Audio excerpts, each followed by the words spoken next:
me and Ryan have been officially welcomed to the jungle that is Barstool Sports. I brought it toward the Coyotes, and I asked them if it was okay if I joined the Spittin Chiclets podcast full time. No, Ryan Whitney's got a Pink Whitney out there now. Hey, this is a sandbagger. Get that on camera. Heath Yandel, the song man, is a full-time member. Marley just got an assist from Chris B. Whoa, we're buzzing right now. Sonk. Welcome all to episode 595 of the Spittin Chiclets broadcast. I didn't like that header. I wasn't thrilled to see that header of me crying with dirt all over me. But this is the world we live in right now. Gotcha culture from my own goddamn producers. But shout out Pink Whitney, because they never let me down. It never lets me down, and it is everywhere. Take your shot with Pink Whitney right now at a bar, at a tailgate, at a party. It doesn't matter. It does not matter. Maple Leafs hockey, yeah, that's going great. Solid weekend for you, too. Shout out Pink Whitney. And we got a sandbagger coming out pretty soon. I've seen a couple clips of that looks amazing. That had Pink Whitney involved as well, per usual. So, guys, great to talk to you. Great to see you. A lot of things to catch up on, even though we just chatted Thursday. It's crazy. 2 episodes a week. I'm loving life doing this. Biz, to you first. Just before I get on, I see a clip of involving yourself, Dave Portnoy, Alex Ovechkin, and JON Gruden. Why don't we show this? Say this one last story and I'll let you go. I was brutally insulted and I knew I was in real time. Yesterday at the game, Biz, our guy, our hockey guy there, he texted me and goes, Ovechkin wants to meet you. He's in a suite, like two suites down. I'm like, all right. Yeah, I'm with Kraft. It's a small suite, but they can come. And then he goes, yeah, so they just want to pick with you and Gruden. And the second he said that, I knew he meant Gruden. He's like, well, Gruden and I aren't together. Like, he's on the other side of the stadium. I'm here. He's like, oh, all right. Well, no, they still want to see you. I got crickets from Ovechkin. I see this big picture with Gruden and Ovechkin after the game. So I knew I was slightly insulted. I don't blame him. Like, why would Alex Ovechkin want a picture with me? I knew it was with Gruden. So I'm glad you got to meet him. How was he like? I didn't even know he really spoke fluent. You know what's funny, Greg, is I was up there with the Washington Capitals. The whole hockey team was up there. I'm hanging out with the Ovechkin. They give me a beer to drink. Portnoy's name never came up. I don't even know what I knew, and he was going to hear about it, that I was insulted. He was there's the picture. He was trying to be like, no, they still want to come see you. I gave him my suite number, crickets. And I'm talking, Biz called me 50 times during the game. Like my house was on fire. I was finally like, what do you want? They're like, Ovechkin, the Caps want a picture with you. And then it slowly came out. They actually wanted the picture with Gruden. So why didn't you just tell him, Biz? And why wouldn't they want a picture? This is the biggest nothing burger, and we're going to, I guess, have to address it now. I'm going to read you pigeon-tossed your boss. I'm going to read you the text, okay? So keep in mind, I don't have a wife. I don't have a girlfriend. I get home off these crazy 2-week trips. I'm doing all the chores around my house. I'm picking up after Pasha's dog. I got we don't do any chores. Go ahead. Well, you know what you do is you burn the lasagna. That's what you do, okay? You lasagna it was one burner, time. Okay? I got Pasha and his girl and their little puppy staying with me, so I'm making sure I'm a good host. And I all of a sudden get this text on a Sunday morning at 11:42, okay, from Tom Wilson. Gruden and Portnoy are here. Bucs game. Can you get them to come see the boys? We're in a suite right next door. Rookie party, suite 27, 2 down from Gruden. So when he said that, I assumed he just meant Gruden and Portnoy, and they're together. I don't know who the fuck the Bucs are playing and when they're playing. I don't follow anything NFL. So now why did you say Ovechkin? Because I fucking called Tom Wilson. I said, "Oh, are you at the game?" And he goes, "Yeah, we're a few down from the Gruden box." And I said, "Oh, I'm like, do Ovi and everybody want to get in there?" He goes, "Yeah, Ovi's right next to me. He wants to meet them." So I'm like, oh, okay. So I just called Portnoy, assuming he was in that box 2 suites over with Gruden, to say, hey, the greatest goal scorer of all time, and Tom Wilson, the human fucking wrecking ball that's going to destroy your fucking country at the fucking Olympics, would like to come say hello to you and JON Gruden, assuming they were still together. And then Portnoy obviously doesn't have the decency to pick up my phone call because I'm not Ryan Whitney. Oh He yeah, wrote he's back, really nice to me. Great guy to me. I'm gonna fucking read you what I texted him. Okay. 50 times is a lot of phone I calls. fucking called him 2 or 3 times. Okay. I go, hey, the Washington Capitals are 2 suites over at the Bucs game, assuming he's in that suite 2 suites over. Alex Ovechkin wants to meet you boys. Greatest goal scorer of all time, assuming maybe he doesn't even know who the fuck he is. Great group of guys. I know who Ovechkin is, he replies. I said, can they come meet you in Gruden? I'm not with Gruden. I'm with Kraft, name drop. Gruden is across the stadium. I said, oh, okay. Well, they'd love to get a picture with you guys. Yeah, of course, blah, blah. I said, can they roll by to say hello? What suite? They're in suite 27. He goes, yeah, I'm in 143. Okay. So, all right. That's obviously a long ways away when you're talking suite. That's those numbers aren't that close together. I agree. So all of a sudden I was just trying to be a good guy, facilitate this picture happening with the creator of Barstool Sports, the top 3 greatest hires that Barstool has ever made in JON Gruden, and the rookie party. And okay, Biz, taking shrapnel from not only Dave Portnoy, but now I got my own guy coming after me for just no, I'm not coming at you. I'm actually not. I don't think you did anything wrong. But you've been into the surprise guests on this show lately, so why don't we bring in the man that Ovi actually wanted to meet right now? And Tom Wilson. What the heck is going on? Yes. What's up, Biz? You're the Coach. fucking best, buddy. There's a lot of drama going on this show, man. Biz got emotional early, and there's no doubt in my mind. Ovi wanted nothing to do with that scrub Portnoy. It was you he wanted to meet, a leader of men, correct? Well, I went over there. I'm just sitting there watching the Tampa Bay game, and there's a big thing of glass next to me, and all these guys are banging on the glass. They got no teeth. And I grew up in Tampa. I figured it was a bunch of guys that I owed money to or got in fights with in the bar when I was a kid. Then I find out who it is. It's the one and only Ovechkin, man. So I went over there. I drank a beer. I got to meet the rookies, Wilson, John Carlson, Logan Thompson, some of the greatest badasses in the NHL. Portnoy's name never came up, not one time. Oh, I love this. Oh, this makes me hard. I love this. I'm just trying to grow the game over here, Grudes. So first of all, unreal that you got to meet Ovechkin. Like, he was obviously completely aware of who you were. Like, what was he asking you? Was he trying to chat you up? And who's the one who made the biggest impact on you the quickest? No, he didn't. He didn't talk that much. I don't know how great his English is. He just had his arm around me. He was kind of nodding his head, But I was in awe of him. I mean, for him to do what he has done for so long and to still keep doing it. I mean, I got chills just talking to you guys about it. But the booth was packed. It was a smaller booth. I was over there with the Glazers, the owners of the Buccaneers, in this massive suite. And then I go over there, and this place is just packed, wall to wall with these hockey guys. And they're making the rookies do stuff. I guess it was some initiation for the rookies. They had played the Lightning. What were they making them do? Like, tell you jokes or something? I don't know, man. I wasn't there long enough. But it was awesome. We had a great time, and they had just lost to the Lightning the night before. The first thing they said is, hey, Gruden, we kicked the shit out of the St. Louis Blues. How do you like that? So it was really cool. Everybody is these days. Yeah, seriously. And Coach, I think that's almost more your style, is being in a tight little room with a bunch of hockey guys, because you kind of fell in love with the game a little bit. That's kind of what I'm sensing. The Blues got you in last year. You were a big fan of them. You went to a game with Chris Pronger. What do you love about hockey? Well, I love everything about it. I love the physicality. I love the speed. John Cooper, the head coach of the Lightning, was just in our office last week. We've kind of become good friends. He's invited me to come to practice and get a chance to talk to some of the players.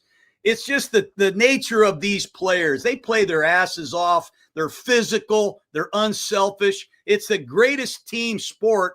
And when you go see it live, it's a hell of a lot different than seeing it on TV. I had no idea that they go that fast and they substitute that much. But the organization of it, the way these guys execute these power plays and they protect each other, it is freaking awesome. I really got turned on to it when Tortorella was coaching the Lightning. I got to go see a few games and meet some of the players. And it's that time of year. It's hockey time, and I'm starting to make some friends and become more and more familiarized with the game. Now, was anything surprise you? Obviously, being around football guys, they're specimens, big, huge guys. Like, were you surprised whether, because there's some guys, Sonny Milano, who was in that picture, he's a smaller guy. Were you surprised of the height difference in some guys' weights, and especially compared to NFL guys? Well, that really shocked me when I met Chris Pronger at the Blues game. I did not know he was that big. Mutant. I mean, he looks like J.J. Watt. I mean, that guy's a big dude. Now, some of the guys, like I've met Martin St. Louis, some of the hockey players are not the biggest guys. You see him and you're like, you're that guy in the NHL? So they all are in different shapes and sizes, but their legs, that's the one thing I've noticed. The legs on these guys, man, they're built like they're built like freaking animals, man. These guys are really powerful, fast, highly conditioned badasses. This will be a long-winded question, but every time I hear you talk about sports, mainly it's football, but you talk about that team camaraderie and being and you've been around, football teams your whole life. Like, who were like the early stages when you were like coming up that really like showed you how important that team camaraderie is? Like, who were the people around that really instilled that in you early in order for you to kind of proceed and go on to be a legendary coach that you are? Well, I learned that really from being a coach's son. My dad coached at Notre Dame. Joe Montana was our quarterback back in the day. And when you see college football at the highest level, then my dad got into the NFL with the Buccaneers. Then I just started coaching, and you just understand that to win, to be really good at anything in team sports, it involves everybody. It involves the last guy on the team all the way up to the first guy. You got to have a scout team. You got to have offense, defense. You got to do some interesting things, and you got to have some clutch grinders, man. Guys that can make the plays when they got to be made. You got to have some guys with some XXX pouches. You know what I mean, Biz? What's that mean? The XXX pouches, big old ball. You go to the equipment guy and you say, "Hey, so-and-so needs a XXX pouch, man." The guy's got big nuts. The guy's really got a lot of guts, man. And that's what I find out about the team. Every team has 4 or 5 leaders. They aren't necessarily the best players, but they're the toughest guys. They're the most versatile guys. They're the most reliable guys. And I think you guys would agree, in all the years you played team sports, every team that's worth a shit has a leader or 2 or 3. And I could just sense by being around these guys yesterday, they liked each other. They were here at this game together on a day off, building their camaraderie. And it said a lot for a guy like Ovechkin, the guy's in there, the #1 goal scorer of all time, to spend time with his teammates really meant a lot to me. It impressed me a lot. John, I saw an interview with Warren Sapp, and he was talking about you when you first got to Tampa, and it was like, I'd get to the facility in the morning and Gruden would be like, "I'm coming for your ass today. The fucking offense is going to dominate you guys." So was that like part of your, coaching ability where you were challenging your own players, but also getting yourself hyped up? Because, we see it with you, like how competitive you still are. We saw it at the Internet Invitational. Like, is that just born in you where you want to go at these fucking guys? Yeah, I mean, I love to compete. I think if you don't like to compete, you're in the wrong business. And I remember going to Tampa. I think I was brought in there to try to help the offense turn the corner. And I knew if we could go out there and move the ball against our defense, we could move it against anybody. And I've always been one of the better, trash talkers, trying to get under guys' skin, trying to make every moment a little bit spicier. And I think it brought out the best in us. We had a lot of fun doing that. And believe me, they talked a lot of trash to me too. Oh, yeah. Coach, I know that you live to coach. You want to coach again. I really, really hope you do. But for now, are Monday mornings for you? Like, are you watching the All 22? Are you looking over what people did correct, what people did wrong? Because I assume you're so still in the game that you're watching all these teams, all the different things that they could change from week to week, right? Yeah, I wish you guys would come down for a Lightning game and check out my laboratory here. I get the tapes. I get a lot of phone calls usually on Mondays and Tuesdays from coaches around the league that are in the tank. They need a little pumping up, college coaches, NFL coaches, assistant coaches, head coaches that just want to vent about the officiating or about the injuries or about the bullshit that goes along with being on a team in a long, competitive, pressure-packed season. So I do a lot of that. I do a lot of phone calls and counseling people and trying to motivate guys to pick it up and get ready for the next round. Because as you know, you got to be one mentally tough guy to survive in pro sports. Oh, Big you're time. where do you get your energy, Grudes? Like, it's fucking crazy. Like, your motor is nuts. Like, your ability to communicate every day you're getting up and you just like, you can't get enough. It's crazy. Like, what you do testosterone? Like, what are you doing? Oh yeah. I don't know what I take, man, but I just got a passion for it. Luckily, as you know, if you find your passion, you're a lucky person. I know a lot of guys that are still walking around with their tail dragging on the ground. They haven't found something that they love to do. But I love football, and I have access to a lot of people and tapes and all kind of stuff. And I just love helping people, players, coaches. If I can help them get 1 or 2% better, I love it. Coach, sorry. I was going to ask him about the Internet Invitational and what you thought of Whit kind of calling out Quan in a sense of like, you know, we grew up in these hockey locker rooms, football locker rooms where if a guy had slept in and then showed up and acted towards, PFT the way he did, how do you think it would have been handled in a football locker room? Because I didn't realize that Whit was getting labeled this like internet bully or golf bully, where I'm like, fucking, he's lucky all he got was an earful. In a hockey locker room, if you would have showed up and acted that way, I would have probably been getting my fucking nose put around halfway around my head. Yeah, we just got to remind Whit it is golf. It was the Internet Invitational. It wasn't Game 6 of the NHL Championship. Big thing was, what are we supposed to do? You know, get all upset and scream and yell? We got to get our head out of our ass. We got to win some of these matches, man. There's a lot of money on the table. And Whit's a hell of a player. He was one of our best players. Quan was our best player. So I just try to let everybody know, hey, get your ass together. Let's win a couple matches to get back in this thing. But I thought Whit set the tone. I think, you got to compete, man. And when your team leader doesn't show up, it's a downer, man. It was a real downer. But we rallied. We made it close. We just didn't have enough juice at the end. Hey, Coach, we can't thank you enough. We know you're kind of quick for time here, but I think this is a nice little intro to get you on. We're going to come down to you. Long sit-down interview, see what you do, see how you see the game of football, teach us some things, and it'd be an honor if we're able to come down and join you, like you said. Oh, man, that'd be awesome. I would love to have you guys in the game of the week, an NHL game of the week, and I can start studying it and give you some feedback on what we see down here at the FFCA. All right. I love that. Coach. And I'll reiterate what Whit said. It was great spending time with you at the Internet Invitational. Our video didn't really get much airtime, but it was basically a fucking 2-hour-long interview of me just asking you about all these amazing things that you've been through. We talked about the tuck rule game. So we'd love, like Whit said, we'd love to get you on for like a 90-minute session and hear about your whole life story and your career. Hey, you guys are too nice, man. You guys are very nice to say that. You guys are the badasses. You guys played, man. I was just part of the team, but thank you guys a lot. I look forward to catching up again. Thanks, man. All right, see you, Coach. Thank you. Before we get to surprise. That guy is an all-time. Did I do a good job of explaining myself and how that all went down? I wasn't calling you out. I was just loving the fact that Ovi wanted, and none of them wanted to meet Dave. They wanted to meet Gruden, and they thought Dave was with Gruden, and that's just what I wanted to reiterate to I'm going to try to facilitate an Alexander Ovechkin pizza review with Dave Portnoy. I think that would go Subway pizza. That would go mega. That would be pretty legit because the sauce would be on Ovi's face. Oh, and Dave crossing the dip sauces.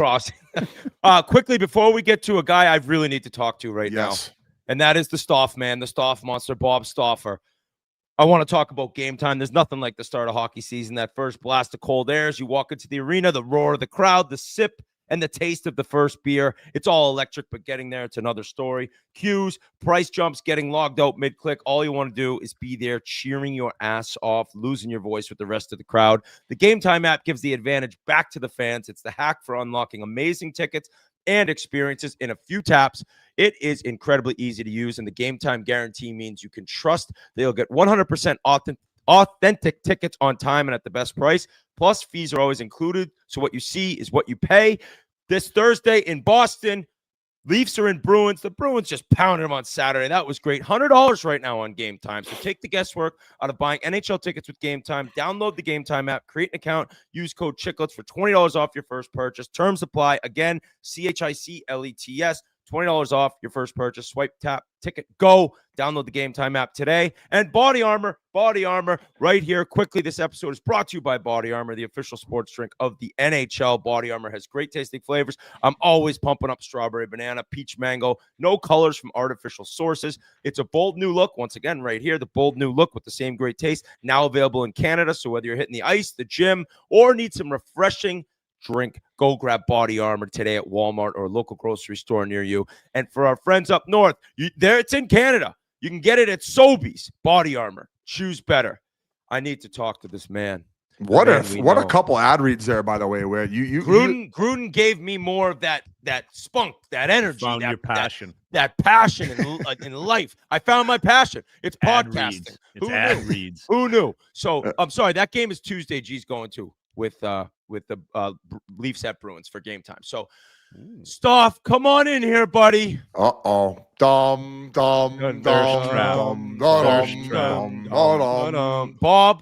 Wow. Yeah, that was awesome. By the way, Jon Gruden. Oh,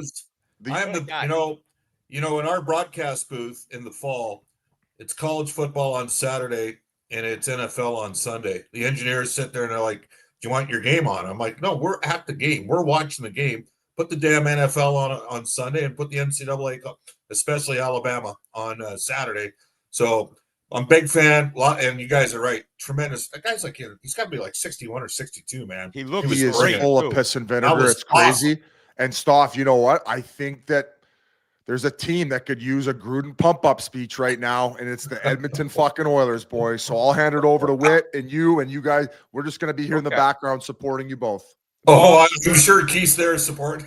Oh, yeah. Keith's loving this. Biz is loving this. He only played with 6 of the guys that won the Cup the last 2 years against the Oilers. So there you go. Hey, I love that. Go right at Keith, Stauff. But listen, you had an amazing rant. A guy who sees the positivity in the Oilers, even through the darkest of days. You always have. And you kind of had enough in the worst home loss, I believe, in 16 years since I was there, and the Blackhawks scored 9 at Rexall. But yeah, as Gruden just said, some guys, they got triple XL ball bags. We need a little of that in Edmonton right now, don't we, Stauff?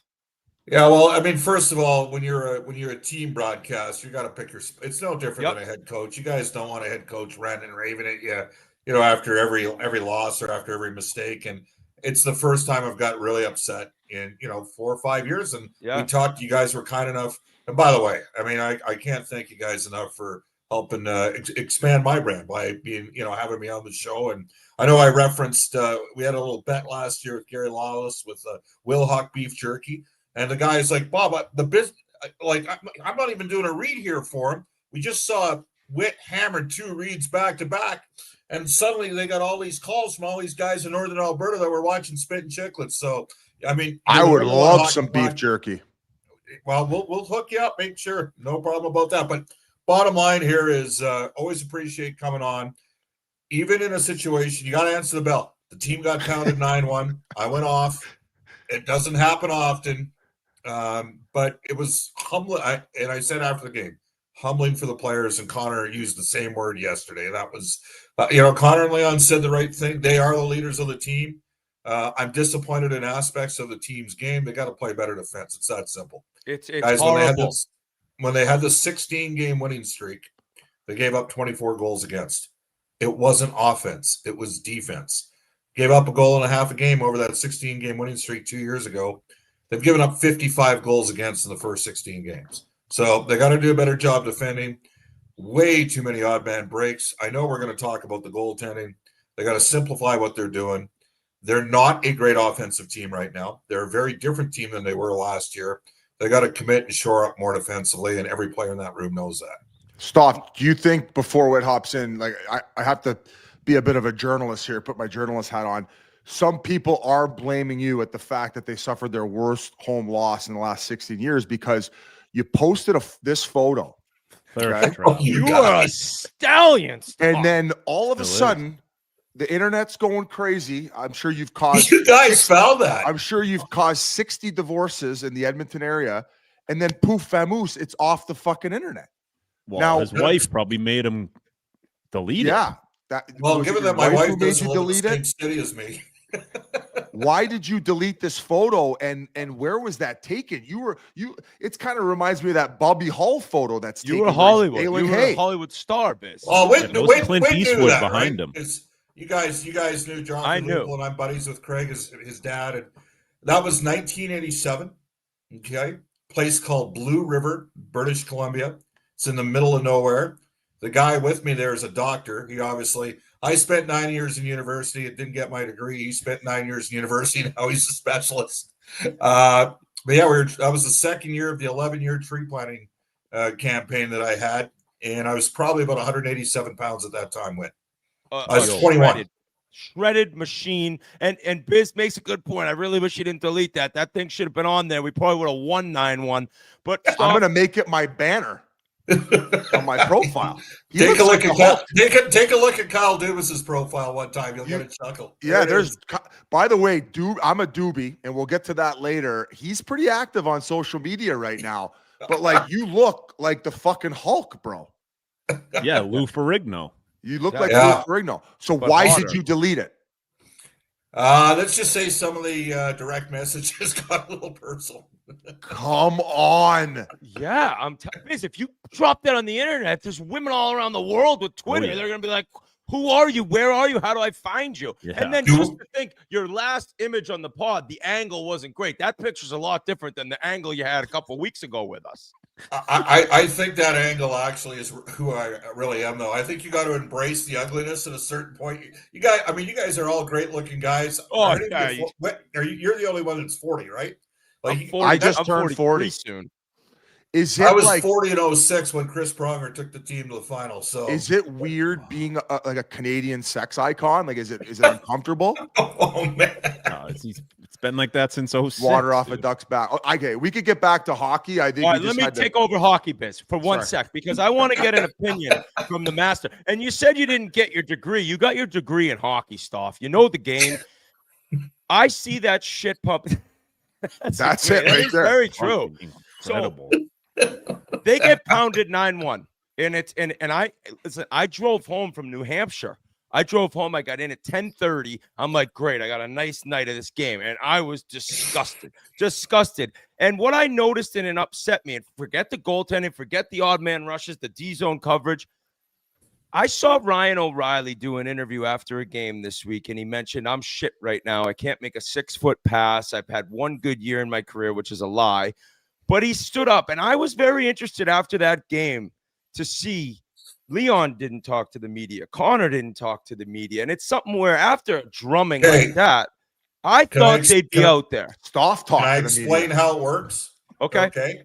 So the media makes the requests, and because I'm doing the post-game show, I'm not like we basically facilitate the request through the PR guy. So there's 3 or 4 media guys that kind of drive that. Ryan Rishaug, Mark Spector, Derek Van Diest. They would make the request. So they made the request for Frederick and Mangiapane. That's just the way it worked out that day. So it had nothing to do with McDavid and Draisaitl not being available. Those guys, one of those 2 guys is available before every playoff game and after every playoff game. Okay. That's kind of how they've operated. So I'm gonna stick up for those. They just didn't get asked. Like that's what happened that night. I was a little surprised when I saw that none of those 2 guys and maybe Darnell. So even the media sleeping over there. I think they wanted to, like Fredericks had a tough start. Mangiapane's new to this, but totally valid question on your part. But on this one, I'll stick up for the players and say, because the last 2 days, so McDavid spoke yesterday and Draisaitl spoke this morning. So but it was just I don't think it was an intentional omission. It's just the way it worked out. Okay, what do you make of Bacardi Bush? That's what I guess he's being coined. The streets have named him that. No, Grinelli named him that, and that is not a thing. It is Grinelli. So he's just looking a little lackadaisical. But as we talked about on this podcast, sometimes when you transfer that calm game over to playoff hockey, somehow he turns into Bobby Orr. So he'd be the first guy to tell you he's had a real difficult start to the season. Like there's no, he's probably, I think through the first 12 games, I think there was 11 goals against that he was a part of, and he knows it. And then he hasn't had the same offensive mojo. For whatever reason, he's a guy that can totally elevate come playoff time, but he's had slow starts the last couple of years.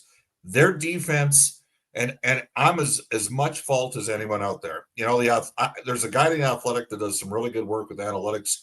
And I know some guys roll their eyes on this stuff. He's the best guy at predicting over the last 3 or 4 years. He had the Oilers D ranked like top one of the top 3 or 4 defenses in the league. They haven't played anywhere near that level. They all know that too. Yeah. So Wallman had a bit of an injury in training camp, had a good first 4 or 5 games when he came back. He's been caught up ice a bunch of times. Eklund was coming off a significant core injury, which is not easy, as you guys know, for a player in his mid-30s to return from. Darnell's had some hit and miss performances, and Bouchard's just been off. And then, Kulak he played the second most in the playoffs last year behind Bouchard on defense. Their number 5 defenseman, Paul Coffey, and I know we're going to talk about Paul because he's not here this year. Paul ran him hard, played him 23 minutes a game in the playoffs last year. I know Brett's not even concerned about money. Brett just wants an opportunity to play more. And so I think, yes, there's Connor and Leon up front. The team is not great offensively 5-on-5. Their special teams are really good. But I expected more out of the D, and I think the D did too. My thing is, and quickly, I do want to mention, I saw a tweet. I think the save percentage when Bouchard is on the ice is like 870. So partly, at least maybe sticking up for him a little bit. But my thing on Saturday night, and listen, they play Columbus tonight. Janmark's back in. That's big. Hyman will be back at some point. Saturday night, though, Corey Perry would have done something to someone. And he's lighting it up in L.A. Nobody saw this coming, maybe not to the extent he's doing it. Evander Kane, he probably would have done something. And the lack of, and you're a big-time physical hockey, tenacious hockey fan. That was what I was like, what the hell is going on? Like, they're getting drummed, and there isn't even a breath of pushback. Well, they've gone to a younger team. I think we all know that there's not the same impetus in the game for that there maybe was when you guys all came through, right? Like, you had Steve McIntyre chase you around the ice one time in the American Hockey League, didn't you? At 11 a.m. Yeah, and you probably deserved it. Yeah, I did. Don't make fun of a guy for liking country music. No, even though I'm more his voice, but I deserved it. Yeah. The Oilers once had a line of McIntyre, Stortini, and Jason Strudwick against the San Jose Sharks when they were the best team in the league. It didn't go particularly well, but they did have that line. That's why McIntyre went after you, because you used to carve him for the country music all the time. At the end of the year party, he was singing a lot of country. His voice was brutal, and I gave it to him, and he didn't like it. Enough to where he was telling me, I'm going to murder you, and I was sprinting to the bench when he got on the ice at 11 a.m. in Oklahoma City. So, yes. He remembered you chirping him for the country, and he was... Oh, buddy. Oh, yeah. But we're now good. Me and Mac are like, we're boys now. They're going to do a comedy routine here carrying forward. But, yes, you're 100% right. Bottom line is they were a little way too easy. There was no exasperation or frustration or physicality shown. There's been Corey Perry drags a team into his fight, right? Corey's got unbelievable gamesmanship. I think Trent Frederick, we need that. Fought 7 or 8 times. He's had 17 and 18 goal seasons. He's bounced around a bit around the lineup. He has to find a way to get himself more engaged and involved in the game. And he knows that. Like, he knows that. But I'd also say, like, it's hard. It's harder today than in the past because there's way fewer guys that do it. You don't do it if you're up by 2. You don't do it when you're down by 2, right? Like, he did ask one of his former teammates to fight right off the face-off in Vancouver, and didn't. There wasn't a willingness. from what I could tell, there was a discussion at some point, and that's a player's prerogative to take it or not. I get that. But if you can't get a guy to drop the gloves, maybe you have to run over somebody else to bring that to you, right? So that's, I think you guys all know, you watch them, they're not the most physical team, and they lost some of the gamesmanship that they had with a Perry and with a Kane, even the energy that Connor Brown back, and the guy they missed the most is Hyman. Like, you know, I'm not saying they would have beat Florida, but I'm saying Florida wouldn't have dominated the way they did in the final 4 games if they had a healthy Hyman for the entire series, right? I cannot speak to you guys more on what he means, the positive. When's he back? On this road, they got a 7-game roadie coming up, Paul. Wow. Which honestly might help them. Just get on the road. Yeah, get on the road. And you know, the city's restless right now. I get it. So you just get on the road. But Stauff, the other thing I want to ask you about was, and I should have had Grinelli grab the clip, but I don't know who the reporter was. Maybe Spector, who asked Knobloch about the team's confidence in the goaltending. Yeah. And he was dead silent for 5 seconds, which obviously sometimes the coach is thinking, I don't want to say the wrong thing here, but the silence was like deafening in a way where we have the clip. Whit, can we roll it? Yes, sorry. I didn't know we had it. Let's play that some quick. Belief here when it comes to the goaltending situation? I don't believe so. It was a little alarming. Do you think, or are you disagreeing with my statement there? Well, first of all, guys from Imperial, Saskatchewan don't lie. So he's not going to BS you with a quick answer right away. Never lie. He's an honest guy, right? That's like he had to think about it, and that's the tell. That's the tell in the comment, right? Like they've got to.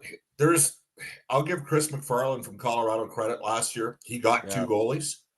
I don't see that happening, guys. I don't know if there's any goalies out there. I don't know if there's anybody to go get. Maybe Saros just call every day asking about him. Bennington, I hear too to Edmonton. But yeah, they need some swagger in there. Well, Bennington has, ironically enough, I believe Bennington and Skinner have become pretty good friends. You know, and I look at I get it. When you lose 9-1 and when you have the start to the year that the Oilers have had, there's going to be criticism and there's going to be questions. And I think in the short term, the only solution they have is internal. I just think they don't have a lot of cap flexibility. What's Bennington? He's like 6.6 off the top of my head. Saros is up there too. Those guys are both legitimate number 1 goalies. Skinner's a 2.6 cap hit with he's a pending UFA at the end of the season. So I actually think Skinner, he hasn't been great over the last couple of starts, but he's still around 890. Guys, the league save percentages are down this year. Stauff, would he consider tightening his skates? Yeah, I know you guys talked about that last year. Biz does. It's not you guys. It's just Biz. If I think Banger and Biz. Just have him tighten them a little bit, and then what if he goes on a run? Like, just try it. The funny thing is, I'll tie them. I did, 2 years in a row against Dallas, Yale played Ottinger. Like, Ottinger is a stone-cold top 10 goalie on the planet. And Skinner outplayed him 2 years in a row. Dallas had a real good team. But true. Dallas plays a bit of a outside game. Florida plays an inside game. Well, your feet get a little more swollen the deeper you go in playoffs. We all know that. I wanted to ask you a few non-Oilers questions. Hey, by the way, Paul, so does my liver. Yes. Yeah. Yes. Not 1987 Stauff sitting on the rocks. Stauff. No. Stauff, why don't you come over to the no booze train and maybe you'll look back like 1987, just shredded again. We may never win a game if he does that. They might put him in the fucking lineup. You and Hyman on the wings, McDavid in the middle. Maybe he'll stick around more than just the next 2 years before he comes to the Leafs. Non-hockey questions. A lot of photography coming up today, and we pulled it up. Kyle Dubas' Twitter head is a picture of you at the desk. What's the backstory? Like, do you have a good relationship with him? I have. They have a guy named Vuki Mapofu who has gone to work for them. I know Vuki a little bit. I've had a few conversations with Kyle over the years. I don't know. I think he's having some fun at my expense, and if he is, I'm laughing with him. Oh, buddy, Fucking there's no. right. You look like a boss. You look like an absolute stallion there. That's not making fun of. That's Wait like till I got your nipples from 1987 on my header today. You're gonna be all over the Respect to the goddamn man. internet. It was you who sent me that direct message. Yeah, exactly. Yeah. Stauff, I know you got 5 more minutes. Hard out, getting ready for the game tonight. But away from the Oilers, we've had a few insane college freshmen, right, that make an impact right away. Yes. Celebrini. Eichel would have gone first overall any other season. Yes. McKenna has looked good. I don't think it's necessarily been what Eichel and Celebrini looked like their freshman year. Having said this, you have been talking about this Verhoff kid, the North Dakota defenseman, for a long time. And now there are rumblings, you never know, come July or June, that he could go first overall. Are you still as high on this kid as you had been the 2 years previous? Yes. And it's interesting because, as you know, McKenna's at Penn State, and Guy Godowski was my center in midget AA. So I actually tipped him off at Verhoff before that, before they got the commitment from McKenna. And Reshny, who's Calgary's best young forward prospect, is at North Dakota. And he and Verhoff left Victoria with James Patrick. They both went to North Dakota. If I'm not mistaken, he's the only 17-year-old like defenseman playing like right now on a top program in the NCAA. I think they're ranked 6th in the country. He in Owen Power's draft year, he had 3 goals the entire year. This guy's got 4.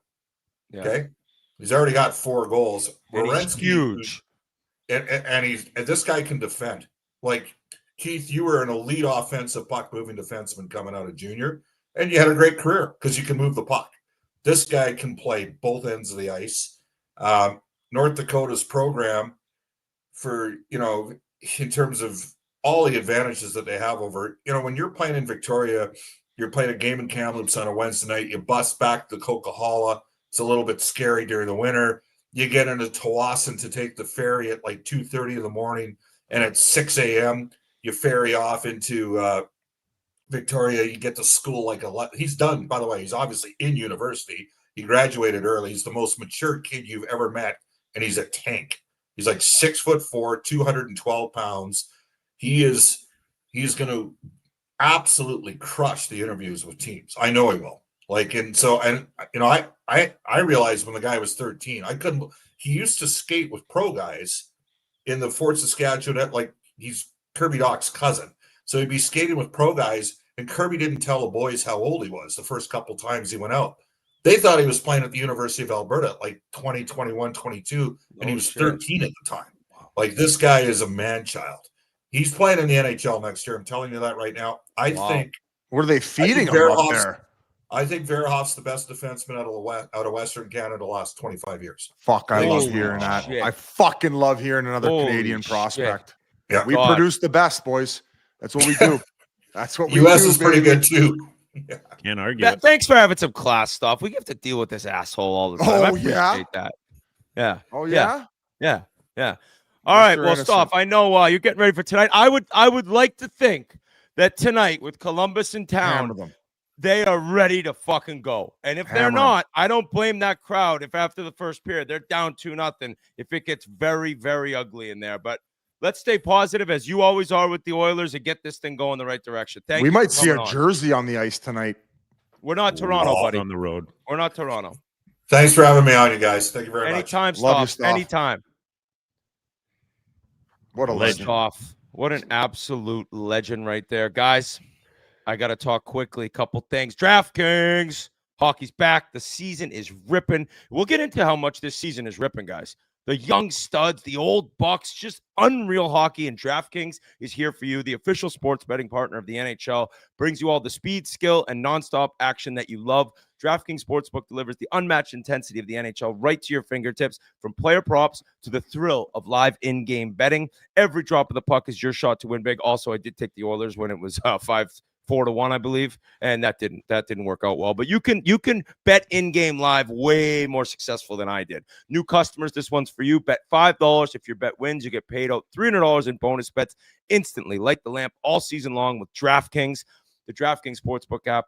Use code Chiclets. That's code Chiclets to turn $5 into $300 in bonus bets if your bet wins in partnership with DraftKings. The crown is yours.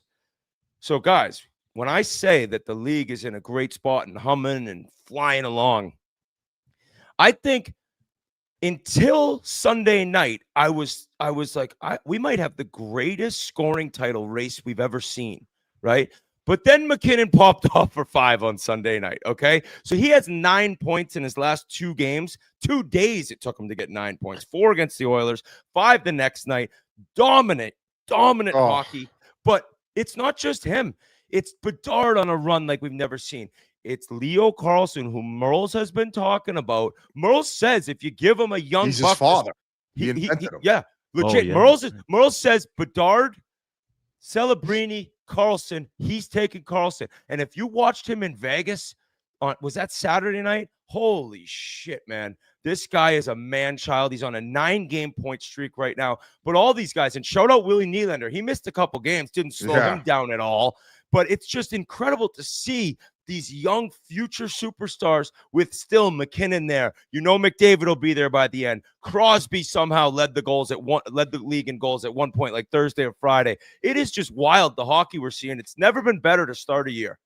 I mean, that's why they advertised it on through the NHL, the golden era. It's coming back, man. Like, it's kind of eerie at the fact that, you know, it's probably more than likely it's Ovi's last year. At least that's what people think. Malkin, and as these guys who carry the league for as long as they did start to exit, you have this influx of young talent, right?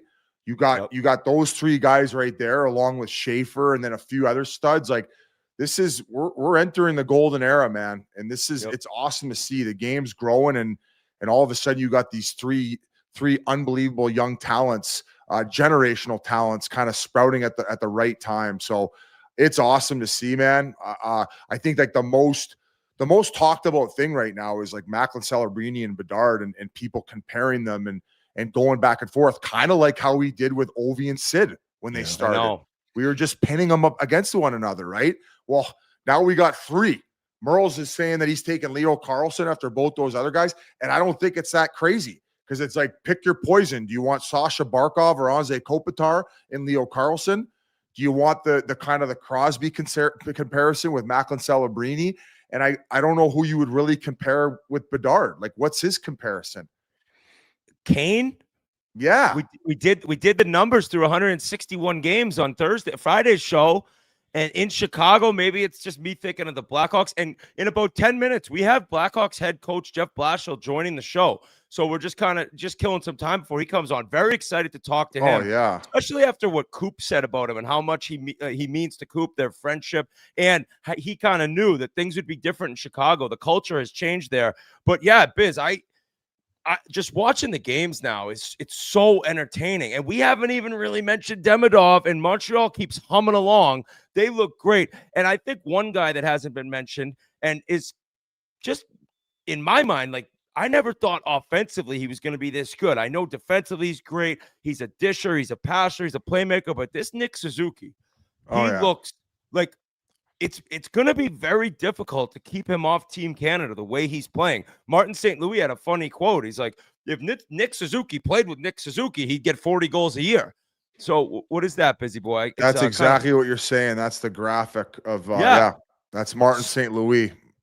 So that team and just the atmosphere in Montreal, it is just unbelievable right now to watch these games night in and night out. And Biz, you know what? I got to give you a little bit of credit.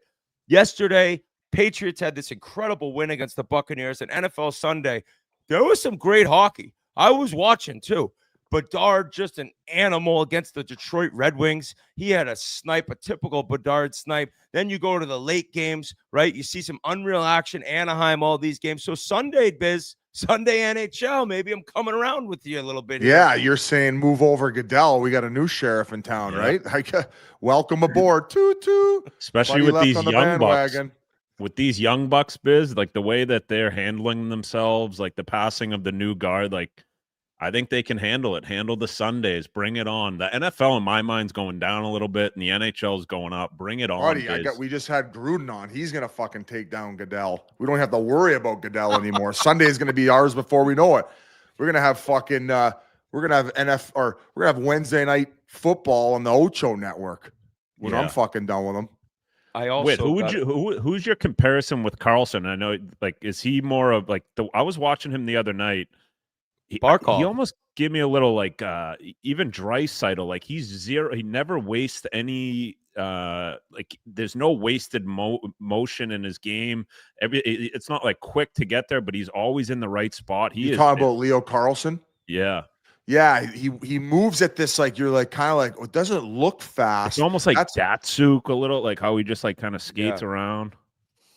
Yeah, I see that. I just see a guy who, like his agent Matt Cater, when he told us like this kid is still growing, like after the draft, and then the way that they sat him out a little bit his rookie year, play one game, miss one game, play two, miss two. Very smart that they ended up doing that, and now you're seeing it. Like him grow into his body and the skill that they knew was there. And I think a guy that probably is another exciting prospect is this Frondell, who's Swedish, enormous, and the Blackhawks picked him. So now you're talking about like guys who, yeah, they're not going to come in as 18-year-olds to dominate right away, but just give it a year or two, let them get their legs underneath them, and all of a sudden you're looking at a superstar in Anaheim with a team that is winning, leading the Pacific Division right now, that doesn't look like they're slowing down one bit, right? They got two guys from the Rangers who are playing maybe the best hockey of their career, or right there in Trouba and Kreider. They got Seneke, he's got 5 goals. He had 2 last night. Cutter Gauthier, they stole him from Philadelphia. So it's a wild time in the NHL. But right now, we can bring in head coach of the Chicago Blackhawks. Oh, wow. A great story so far this year, Jeff Blashill. G, bring him on in. What's up, Jeff? How are you? What's up, boys? I'm well. Just got back from Detroit off a long trip, so I'm good. Hey, a lot easier wake up when you drum them on a Sunday afternoon. And I want to ask you first, reading an article about your team and about how things are going right now, and you were talking about Bedard and mentioning just how good of a teammate he's been and his attitude. I think your quote was like winning hockey mentality. And last year, I could say Biz and I maybe questioned it a little bit. Some body language things, some frustrations. You come in, things look different. Was that something that you and him addressed maybe, or is that just something that he maybe grew up a little bit more this summer? Well, I mean, the first thing I'd say, like you guys were just talking about it, about how hard it is to be young in this league. And sometimes you got to let, for him, he's had to kind of do it under like a spotlight probably not seen before, for those first 2 years. Now, I wasn't there, so I can't comment on anything prior to me being here. All I know is when I got the job, one of the things I did, I actually ended up going out and meeting with him in Van. And honestly, we had a great dinner. We talked for a long time, and I was really impressed with where he was at as a young guy. Like, he kind of some of the reflections that he made over the court. I talked to him about the previous couple of years and things that had gone well and things that he didn't, and he admitted there was things that he thought he could do better in terms of just approach and stuff like that. Nothing big, but I just thought it was real introspective and.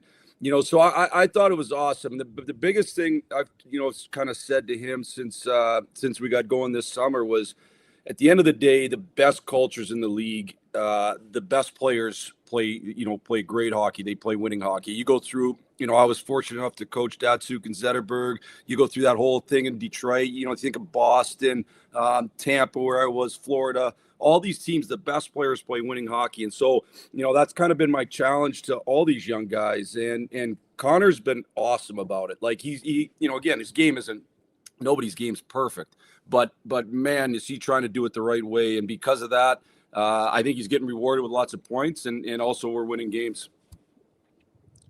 And for him too, like he's still so young, right? Like people expect just because what he did when he was in junior and stuff like that you're going to come in and dominate. But at the end of the day, it's a men's league, and for him to like, he's almost on pace where he should be. Like he's just going to continue to get better and better. But right now, it just seems like he's figured out the NHL a little bit, right? Whether it's travel and games and back-to-backs like that, but it just seems like he's so much more comfortable. For sure, and I think like. Some guys are like just pure self-creators, right? They like a McDavid's a pure, like he can just fly and whatever. Where I think with Connor, his speed is good for sure, but like he's a guy that uses his brain, and I was fortunate to coach one of the best of those in Kucherov the last few years, and I just sometimes that takes a little time to figure out when I use my brain, when I use my assets, how can I be great? And I also think it's a little bit of playing off each other. And him and Burakovsky have had great kind of chemistry since Andre's come in here. And I just think that's kind of the maturation process of young players, especially guys that are going to use their brain, guys that are going to still grow into his body. Like he was 18 for the whole season, 19 for the whole next year. My son, who, by the way, loves your podcast, my son is a 19-year-old sophomore at Ole Miss. Like, I can't imagine, whatever. I mean, you think of us at 19, boys. Like, come on, you know what I mean? Yeah, trust me, Biz. So like, it's, he's had, like I said, he's had to grow up under the spotlight. But all I know is what I know. And man, he's been a total winner for me so far. That's interesting. Nice that you're going to visit your son down in Ole Miss. Yeah, I gotta get there for a football game. That's been my so far. It's only been in the summer, so next year 100% I'm going for one of these football games. Would you say you called it a hottie toddy? Is that a drink they got there, Jans? No, that's what they call it, isn't it? Hottie toddy. Hottie totty, like you say, Ole Miss. Like if you see somebody Ole Miss, it's like hottie totty. Yeah, that's their deal. Oh. It's yeah. What does it mean? That's a good question. You're at the Grove. Yeah, exactly. Okay. Exactly. You're at Ole Miss.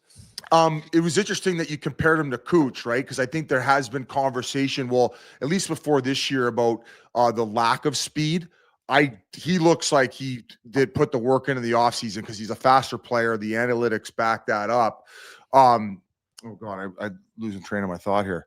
Hey, real quick though, I want to make sure going back to him and the Kucherov comparison. What about playing the wing? Like, was that ever a consideration? Have you talked to him about it? Was he open-minded to it? So, first off, I'm comparing the attributes, some of the attributes Correct. he has. Cerebral and skill. I'm not comparing him to Cooch. Cooch is his own superstar, but and Cooch is actually one of those guys that's actually super fast, but he doesn't. He only uses it when he needs to, right? Like, it's crazy. I think Connor for sure. All I know again is what I see now, and his speed has been really good at times this year, so that's great. In terms of talking to him about wing or center, honestly, like I started the year and just said, he's a natural centerman. We had discussions within our coaching staff, and Chris Kunitz helps us out here. He's one of the guys that is in our development group here, and Cooney's is I don't know if you guys know Cooney. We're familiar with Chris Yeah, Kunitz. I mean, I'm very familiar. Yeah, there you go. That's right.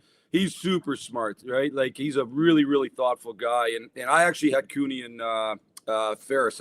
I won't say I coached him because it's my first 4 years of coaching, so I'm not sure I was any good at it, but he was there at that time. So he said to me right away, he said he's a center. He's a center. He's 100% a center. He was, and honestly, I think he's dead right. Like, he's been very, very good defensively. He just, when he gets pucks in those low areas in the middle of the ice, he's really, really dynamic coming up through the ice. And I didn't realize he was as good at transporting. Maybe he wasn't as he is now. Like, right now, he can really do a job transporting the puck. And I think, the other thing that I had no idea until I got the job is how good a playmaker he was. Like, he's equally as good a playmaker as he is a shooter. For me, we've said he's a center, and it doesn't mean, like you guys mentioned Frondell before I got on, there's going to be a time, I'm sure, where he's going to play with another guy who's a center, whether it's Frondell or Nazar or whoever. And, that's the old Pav and Z, where whichever guy was low. They didn't care. They could play in the line together and be great. So, but I do think he's a center. Biz beat him on a couple face-offs, so that's why Biz always thinks he should be a winger. I think I could be your number one, and you could bump him down to 2 and free him up a little bit. And I think you have a generational talent superstar on your hand. Yeah, I'll be coaching men's league. Yeah.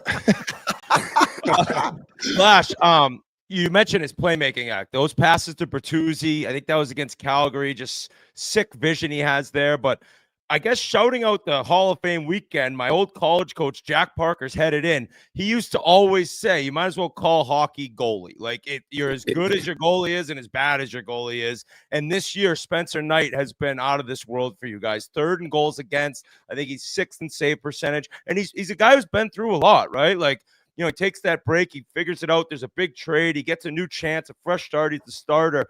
What have you been so impressed with that he's shown you, and how is he as a guy to coach?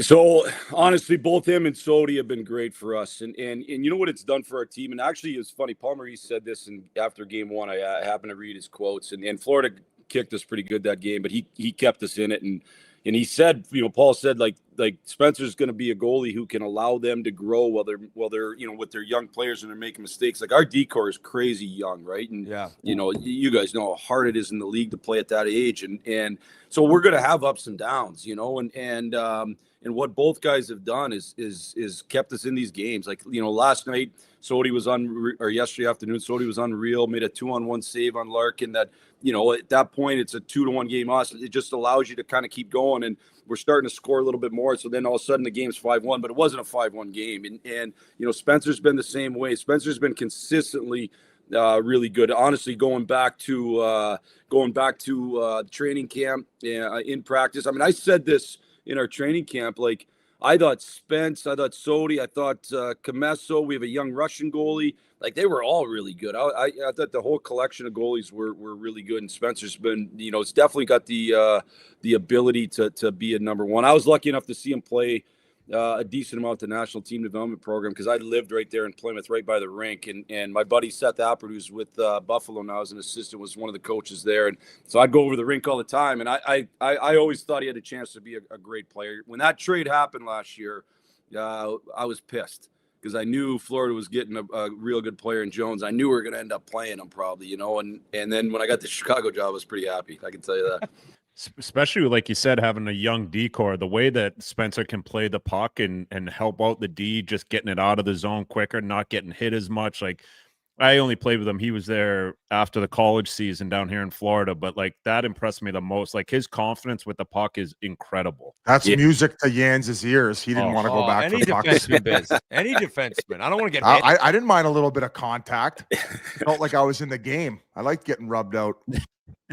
I don't love seeing our guys get run over. I know that. So just a little rub out. Spence going back for it's been huge. He's really good at playing the puck. I actually don't think we've taken advantage of it enough, but it's something we're still working on. I was going to ask about Frankie Nazar. Like, I feel like it obviously helps Connor having another guy that other teams have to focus on. So to take a little bit of the focus off of him, but I also feel that he's got this like young, spunky personality that's helping also bring out Connors because they're, similar in age. Has it been like hard wrangling him in a little bit? Like, remember when he got headlocked in St. Louis and there was a big pile up and he hadn't got a chance to celebrate the goal. So finally, when he got let out of the headlock, he went and celebrated while everybody was still in the dog pile. Like, what's this kid like in his personality around the room? That honestly, Biz, that was fun. I've never seen anything like that in my life. Like all of a sudden he just wheels out and he starts and everybody else is in there. I was loving it. What the hell's going on? He's awesome. Like he's a happy kid, like you're a young guy. Like he wants to have fun. The world, the sky's usually blue. He's just one of those, he's got a good swagger to him. He's just a fun guy to be around. And I do, like him and Connor are really good buddies. I think they room on the road. The other thing with you guys asked about Connor was like the team now has a lot of guys his age too, right? Like there's just a lot of young guys around here and they're fun, man. They're a fun group to be around. They're, they do things that young guys do, and it keeps it light for sure. So even guys like Burakovsky's a fun guy. Like, that they all, it just is a group that honestly, I think they really like coming to the rink and hanging out together, which is, if you get that, man, it's gold.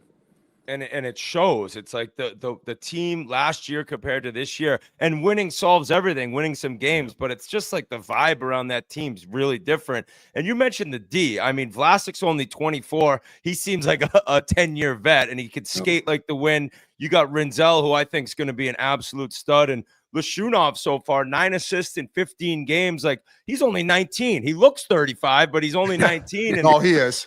Yeah, but I mean, you must be so excited, being able to grow with these guys as you get there. This is your first year. Like, sky's the limit for a lot of these defenders. Even that Wyatt Kaiser, who I didn't know much about. This guy is not motor. 20 years old. No. Like, I want to Biz, I'm 42 and look 65, so it can happen, Biz. Don't dog the old looking people. Yeah, actually, it's the one guy too that you didn't like. Louis Crevier's like he's 6'7". Like we're like super big and long. You know, like when I was looking at the job, honestly, and I said this, and it wasn't like whatever. Like this is the job I wanted the most because I just felt it fit kind of my personality, my experiences, and then it had a young group that could really be great. You know, in time, and I think part of our guys having fun coming to the rink is I think they know they know if we keep maturing, we're going to have a chance to be a great team. And you know, the decor is really young and so there's some interesting moments out there, but you know, they also make a lot of good plays and our whole thing as a staff too is just we know that's part of it, right? That's what we signed up for. So let's help them work through the mistakes. And that probably goes back to the goaltending. Though it's a lot easier to kind of teach through mistakes when you're getting really good goaltending, you know? And so, but I like the group.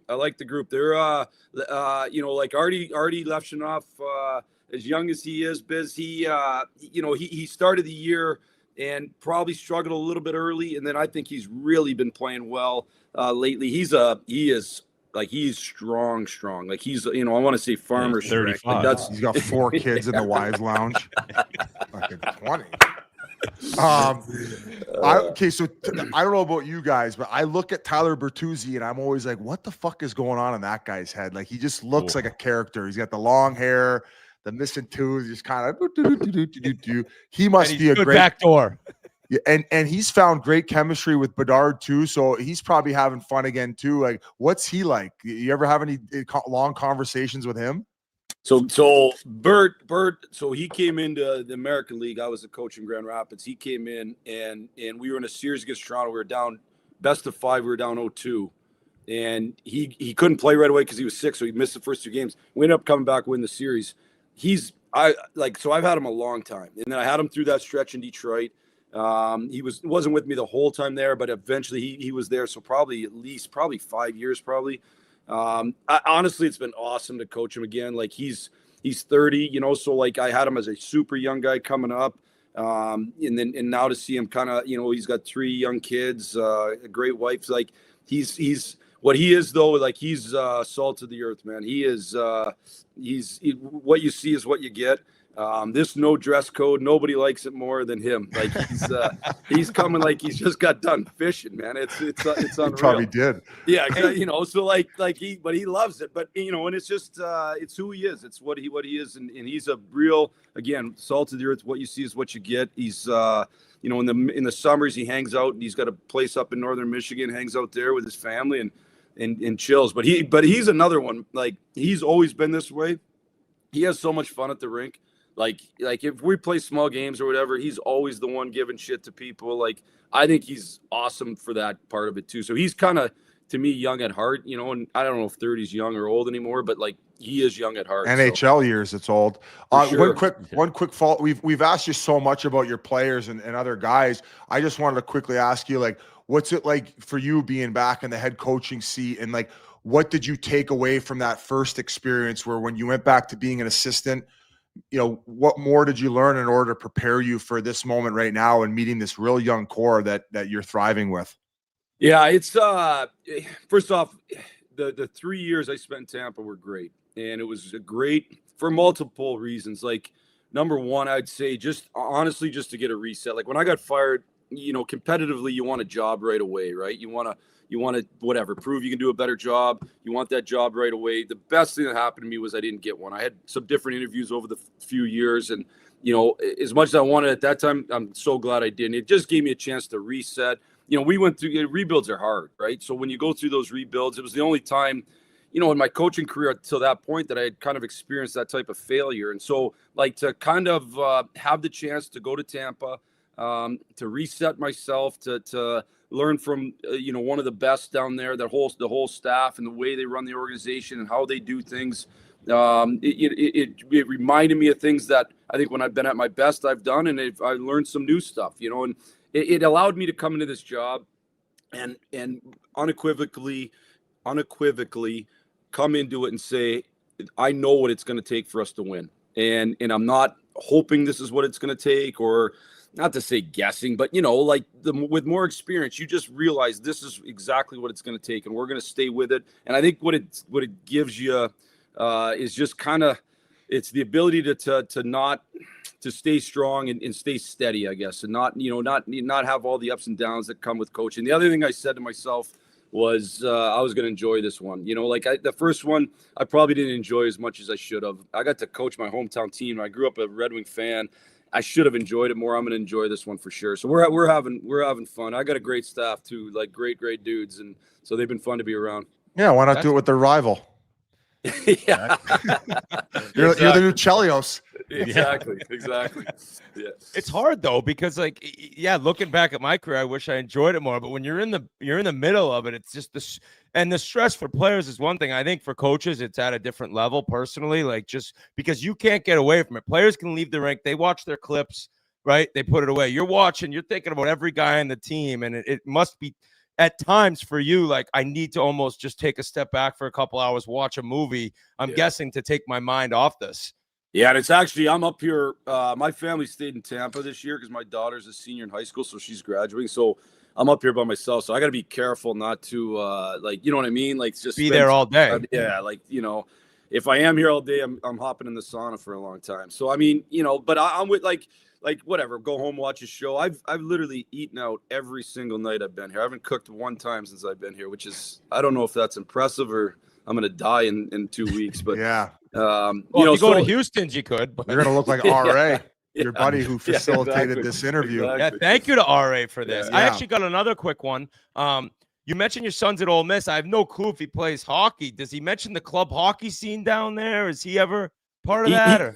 He stopped playing hockey as a sophomore in high school, but he's a huge hockey guy. But yeah, I don't think they have a great setup down there. Some of these schools have unreal setups, where there's a rink right there. I think theirs is an hour away, so it's not a great setup. So he follows hockey unreal though. He lives and dies with every game that we play. It's great. Blash, I got a chance to say hi to you at the Chelios' charity golf tournament. Yeah. I feel like the organization's done a great job lately of reintroducing him, Jeremy Roenick, and other former players and alumni to kind of help even with the younger players and show them the way. How much help have you felt that's been, and how cool is it? I feel like the organization has its life back after maybe a few years where it was struggling. Yeah, and rebuilds are tough, man, and people get frustrated, and so it's cool for me because Chelly's been a friend of mine for a long time now.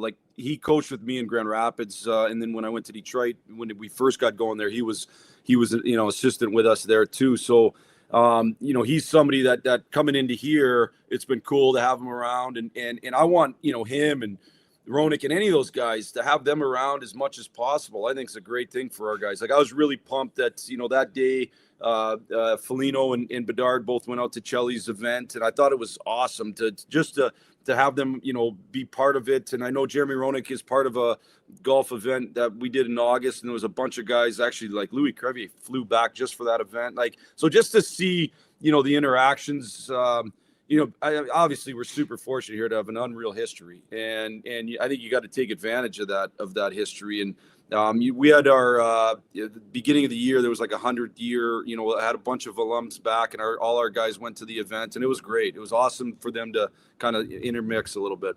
What we should pull up right now is, I don't know if you knew this, RA, when we went there, one of our first Chiclets trips, how they used to shoot from center ice, and back in the day they used to get 2 rockets and then a regular dude, right? And then obviously nowadays I don't even know if you can have ice girls. So but RA, we all shot, and RA sunk it from center ice. No way. Hole. There's RA, no way. We have the video, and maybe we could pull it up while I tell the story.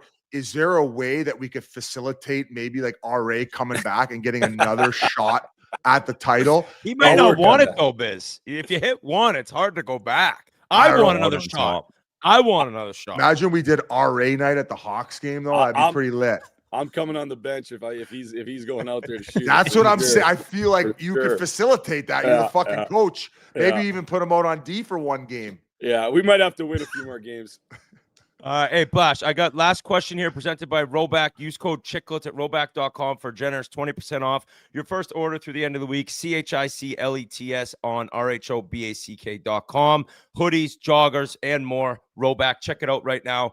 Keith and I are good buddies with Matt Grzelcyk, and he went over there. He had a good year last year, points-wise, and he ends up on a PTO. I kind of want to ask, because Biz and I were on a PTO in St. Louis, made the guys laugh for a couple weeks, then they told us to take a hike, but he got a contract out of the whole thing. He's leading your team in plus-minus right now.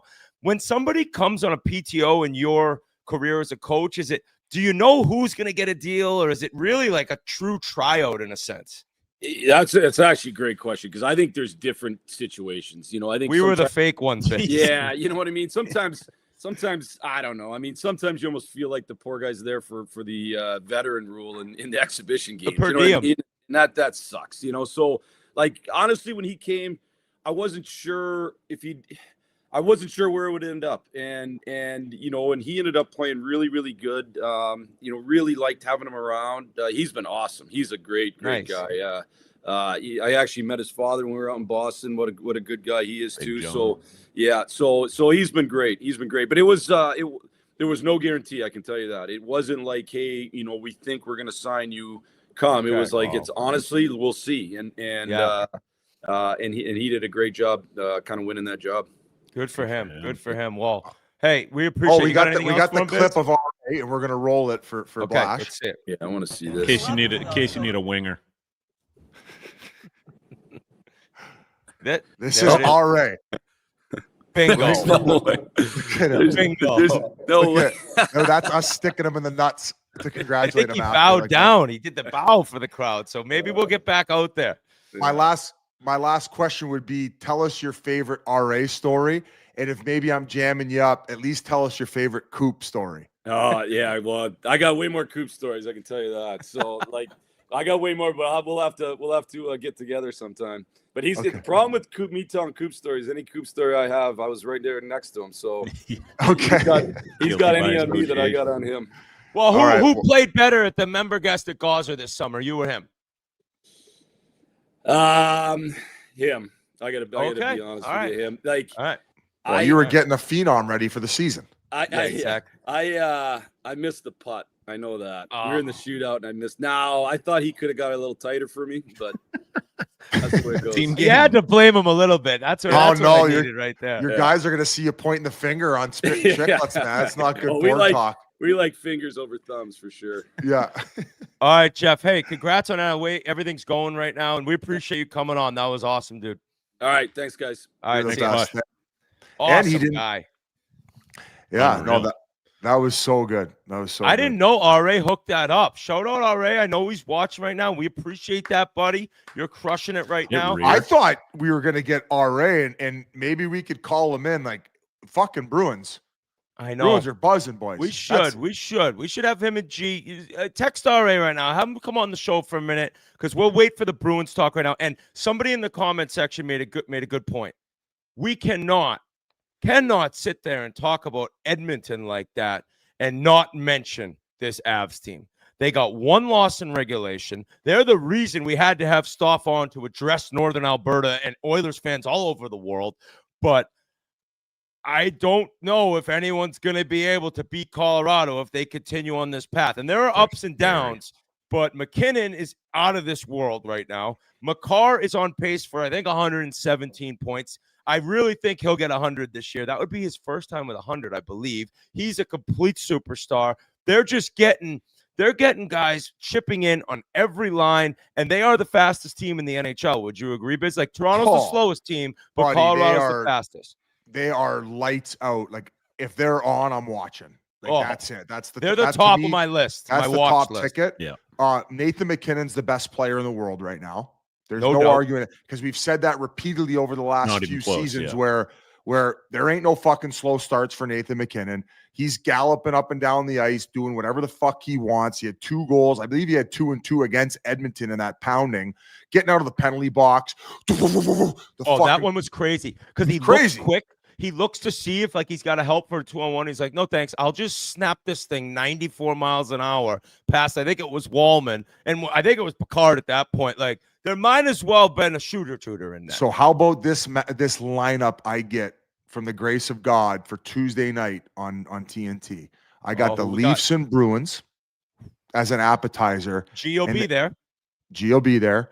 and then the Anaheim Ducks and Colorado Avalanche. Wow. Two of the most electrifying teams to watch. I gotta right take now. a nap Tuesday. I gotta take a nap tomorrow for that one. I won't even need to take Red Bull before the second show. I will be fucking snorting that matchup up all night long, baby, like a big fucking Hollywood. You know what I mean? A nice Hollywood honker for me on the late night slate. Hey, usually you dread late one, but the first one you just have to get through that, and then you get the big boys. That's going to be a blast. Buddy, and we kind of got cut off because we had our guests come on before Anaheim. Like, that's the perfect example of why you strip it to the ground. You go through 3-4 years of hell. You bring in the right veterans who some teams seem to be throwing away, Rangers, and you surround them with these young studs. And obviously the Cutter Gauthier, that was a fucking prayer shot, right? You're able to get rid of a D-man who's like middle tier, and he's going to be a 40-goal guy if he's not already this year. I think he's getting 40 this year. Yeah. And another guy who doesn't even get mentioned enough, and that has a bargoon contract, is Troy Terry. Like, dude, nobody even talks about him anymore. He's giving those little dishes to Leo. I love his dishes. Love it. And he's making what, $8 million? So another great veteran. Kreider, net front, great veteran. Trouba looks like fucking Cale Makar 2.0. Pasha's he's in shambles. Pasha's in shambles in that room the other day. He's scooping up his dog's poop right now, delivering me glasses for the show like my goddamn maid, in shambles. So between those two teams, man, unreal to watch out west. And yeah, going back to Colorado, I think they're the team to beat right now. Yeah, dude, they are a wagon. And it's the team speed that just is like, they just make plays. And this is without, there is some Avs fans not thrilled with Brock Nelson so far, at least offensively. I mean, $7 million, like I get that they want a little bit more, but I also think, Biz, you're saying of the older guys and it taking 20, 30 games. Don't get impatient with Brock Nelson yet. I just think that they should pull the trigger now and try to go get Kadri. I think every team that needs it, I think there's like 15 teams calling about Kadri. Yeah, and it's going to be an absolute race. Sometimes it was a right fit, and you got to get back with the ex. You take a little bit of time away. You know, get your dog back. You get your dog. Well, Biz, I want you to. I got bad news. RA can't come on. He's actually at the hospital. I guess he's got a big cyst on his foot. I hope everything's okay. Is it from scratching? He's always scratching. He scratches his feet a lot. He scratches his butt more than his foot, but hopefully he's okay. He's got a foot procedure getting done. So he'll be back with us Thursday recording, Friday drop, RA's World. Biz, we need you, and I'm very excited for this.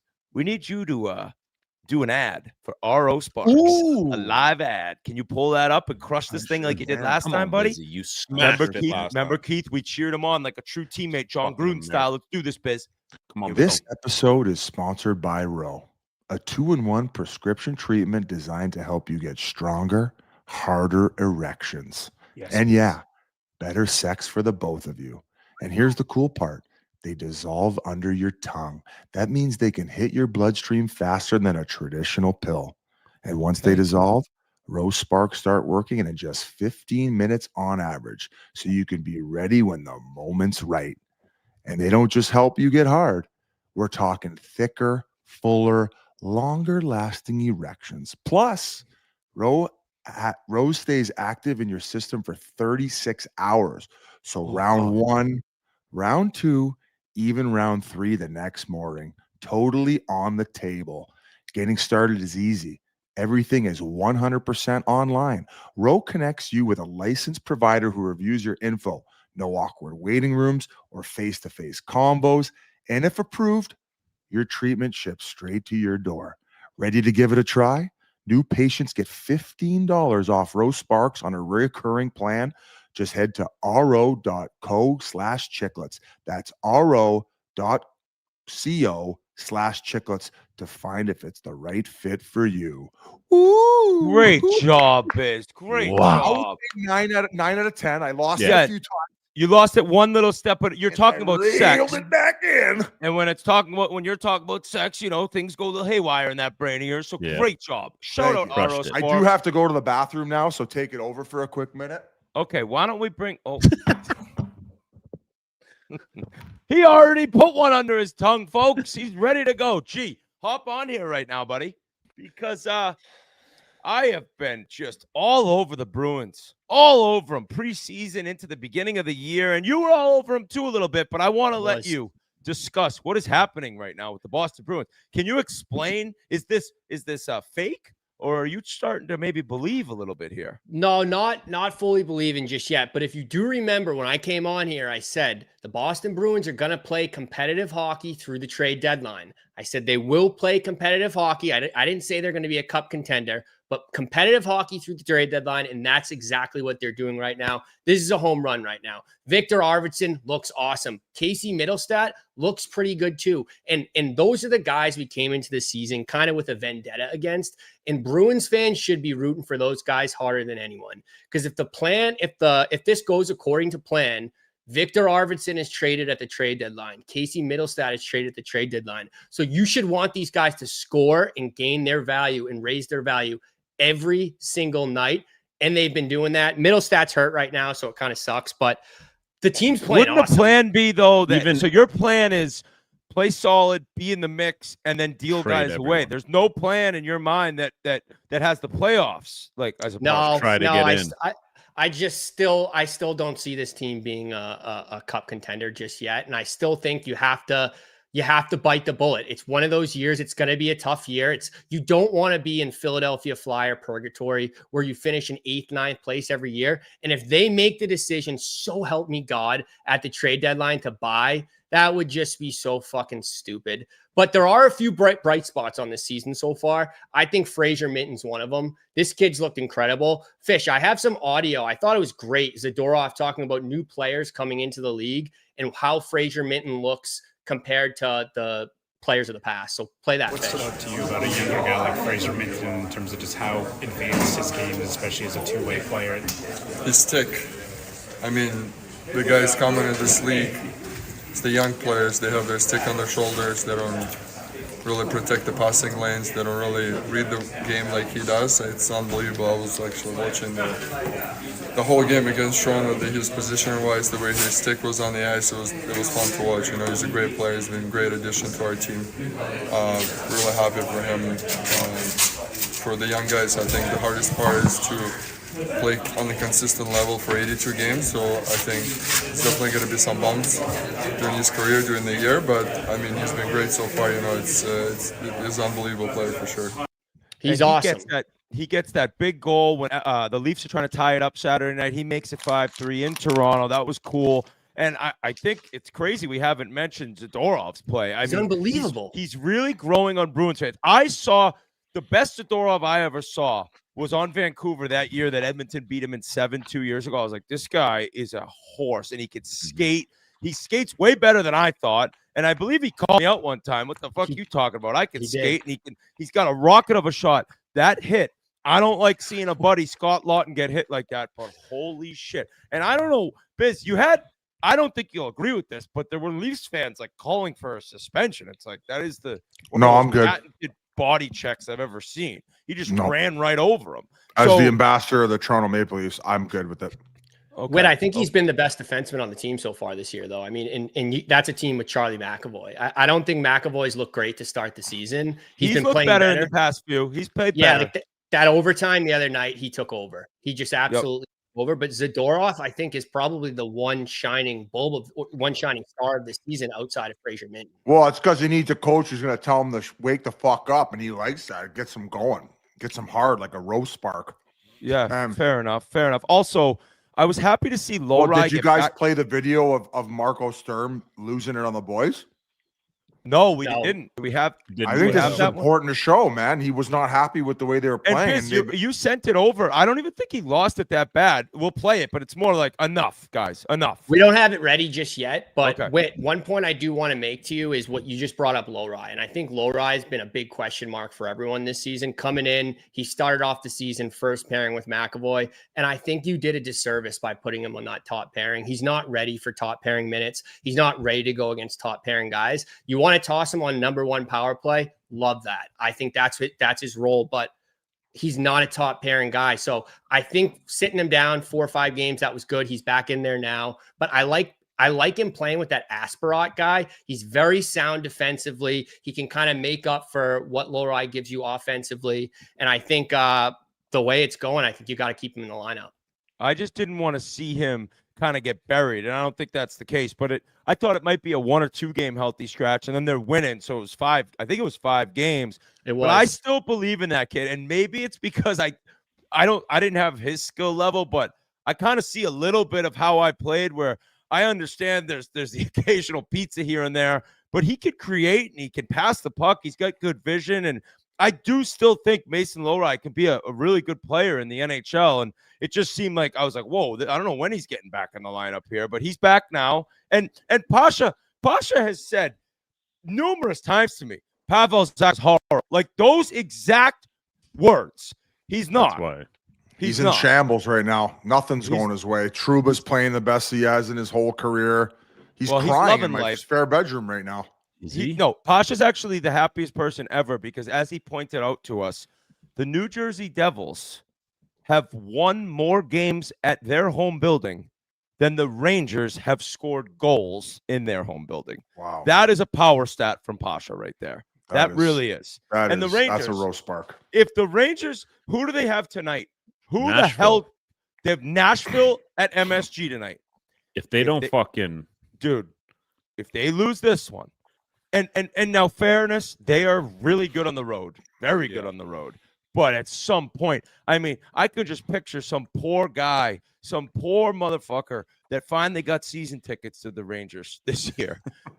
and he maybe he missed the Sharks game, but he's been to the other 6 and he's seen 1 goal and no wins. What if he's got a 10-pack and 4 of the games he's been through have been shutouts? Imagine that. That's very realistic. You get your money back. Somebody reach out to us. There's got to be somebody out there that bought a 10-pack that 4 of them have already happened and he hasn't seen a goal, let alone a win. So just craziness in New York. I don't know what's going on there. If they don't score more than 3 tonight, I'm done with them for the year. Done. This is it. This is it. Okay, well, that could help because the last time somebody quit on a team on this pod, it was me on the Oilers. They went to the Cup final, and that was after they lost to one of the worst teams I've ever seen in San Jose a few years back. But maybe the Rangers get shut out again, and Keith is officially off that train.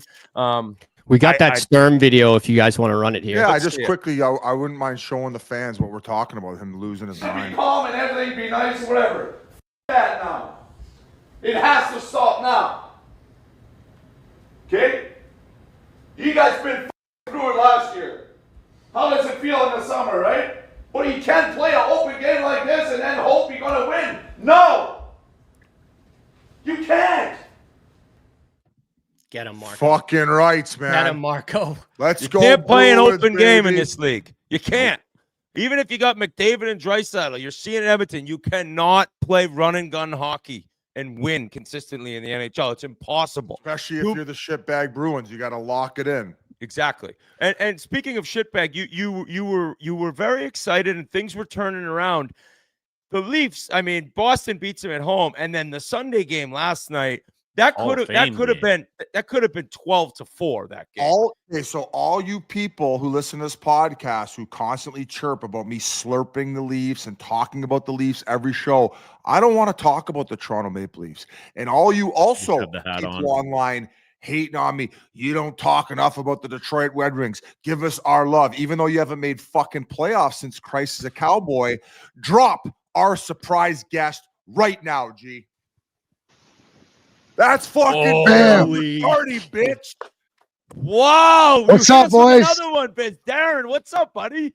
Good to see you, Whit. Yans, Biz, Wow. as always. Hold on. I got the iPhone 6, so ro.co/Chiclets. The read was good, but the sell was the exit, Biz. You like exit that? like that every time the boys are in there. So mine's coming. Appreciate you guys having me on. There it is. Look how thin that thing Absolutely. is. The end. That thing's real thin at the end. But hey, Darren, thanks for coming on. What a backdrop, dude! Incredible. Seeing number 25 in the red and white behind you. That's awesome. How you been doing? I've been doing great, boys. Obviously, anybody and Biz, 100% right. 100% right. As far as like, why would you talk about the Red Wings other than it's a 100-year celebration. We had our fan fest this weekend, so that gives you a reason to talk about them. But they haven't made the playoffs in a long time, and trying to change that stuff here. So, you know, I adhere to everything you say about the wagon, the unit being Colorado. That is must-see TV. Like you said, I was gonna borrow one out of Yans's book, seeing like it looks like you sniffed the game a little too early because the nose is looking a little extra large right now. But that's where we're at. So we just spent this last weekend, had about 70 alumni in celebrating 100 years of the celebration. So getting to talk to all the boys again. You know how that goes. That's awesome. And is there anyone that you got to see you hadn't seen in a long time? It was just real. I mean, a bunch of guys, I'm sure, great to catch up with, but anyone in particular you hadn't caught up with in a while?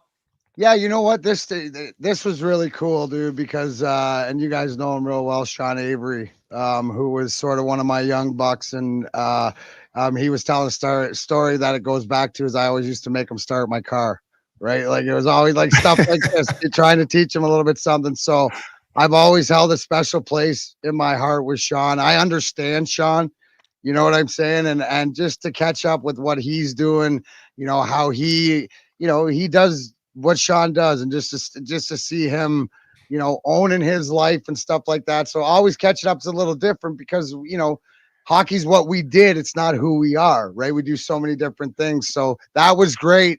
Catching up with the Swedes. Right. Obviously, you guys don't think Nick Lidstrom talks, but he does when he's around the boys. So hearing some of those perspective from the quiet guys, you know, what's really he great. saying? Is he chirping sometimes too?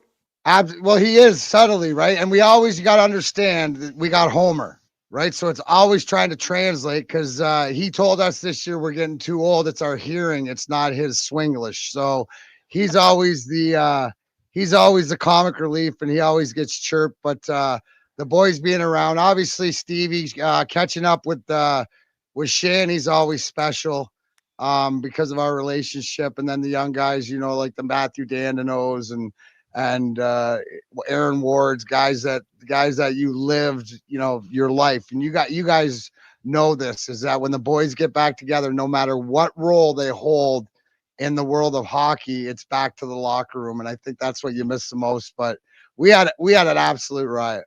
The Iser plan should add Shanahan to the mix because they were tight when they played. There's actually that famous photo that Avery, he sent it to me. I'm pretty sure he's posted it when they were Batman and Robin. Absolutely for Halloween. Well, here's the one thing, and I don't think I'm talking out of school, but Shanny really hasn't had a chance to just enjoy life being in hockey, right, and obviously being the president of Toronto. So I think just from talking to him the kids are at an age where he can enjoy traveling and they can enjoy doing some of those things. He'll be back. He's such a smart hockey mind and whatever. And maybe this weekend, Biz, I don't know, because the better we get, the more we get you. So it don't matter, because at the end of the day, when we're doing this regular, because Toronto and Detroit are back with that rivalry, and you know what, like going to the conference finals and stuff, there you go. Maybe we'll see it. Maybe we'll see it. Photo. I'm all pulls off Batman a little better than me. Yeah. A little bit different. Well, you know, like she we all know Shanny, right? Shanny's got that Irish in him and stuff like that. I'll tell you a story, right? We were doing, myself, Mickey Redmond, Brendan Shanahan, and Nick Lidstrom. We're on the stage and we're talking. We're doing a big event at the Fox Theater, which is a big theater in Detroit for the fans. And we're talking about the fight night at the Joe, the March 26, 97. And Shanny brought something up that I wasn't aware of. And I don't recollect, but it's out of Shanny's mouth, so it must be true, is the fact that in the first period before all that happened, Igor Larionov, the all 5'5", 140 pounds soaking wet, pulled Shanny and I by the collars, and he said, "Listen, you pussies, I'm sick and tired of this stuff. Just you jump on. We're going to make it happen." So I guess it was Igor had the plan all along for March 26th. So that's who everybody's Hey, I feel like you're such a you were like an extension of the team because you were so close with the fans. You used to like have that band that would perform like after games and stuff like that. Being around the team as you still are, they must be fired up that there's this new youth movement. Yzerman's back. It seems like the plan is really starting to evolve right now. So what's it been like and how fun has it been for you kind of watching this team get to where they are right now? Well, it's frustrating, right? Because like I'll sit here and talk just like Stevie, like frustrated. We want it quicker, but it can't be done quicker. Right, you were mentioning about Anaheim. Who's manager of Anaheim? Pat Verbeek. Where's Pat Verbeek? He's Stevie guy or whatever like that. Which means you got to do it the right way, right? Well, look at how you nailed it. How they've hit it on some guys with like the Kreider and the Trubas at the Resurrections, but guys like Terry, that secondary scoring, they're getting like major scoring, but they have a team, but they stunk for a while, so they're the bottom of the barrel. What we love here now is we see the youth, we see the guys, and we're willing for this youth to earn it. We had a 7th round pick in Emmett Finney play. Why can he play in this game right now and be effective, like you said? Because he does the things that Zadorov was talking about, Mitten doing, right? These young kids, they can skate. Right, the toughness of when even you guys came into the league, or that like that sandpaper and the way that you had to adapt to sort of the physicality, speed. They don't have to adjust to the speed. That's the one thing to your question is what we like as you look at the team that's being put on the ice now. Right, we can skate with those teams. I agree, Colorado's the fastest team, but our Detroit team's real good. You had Blash on earlier. His Chicago team. They operate with a lot of speed and a lot of youth, and that Bedard is unbelievable to watch him live. Yeah. Unbelievable. But so progress, not perfection. We're getting it done. You've added these veteran guys, this Appleton, who you need the 4th line guys. You got the Hammoniks and the Dockers on defense. Ben Sherratt stepping his game up, playing with the young guy.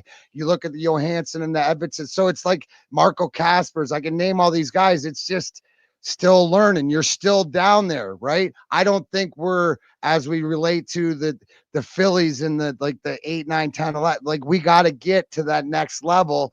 And that's what the Wiser plan's all about. So it's hard, Biz. You do these games and watch you every night or whatever. Like every game, it's just a different regular season is different because it's what have you done for me lately? I think what the Red Wings have done really well so far this year is when they've shut it down. They haven't given up that last minute goal to tie it up and go into the extra frame. They've taken against your Leafs. They've taken the 2 points and not given anybody in the East that extra point. When you give the extra point, give it to the other conference. Yeah, right? You go out west. Who cares with the 3-point game if you can get it?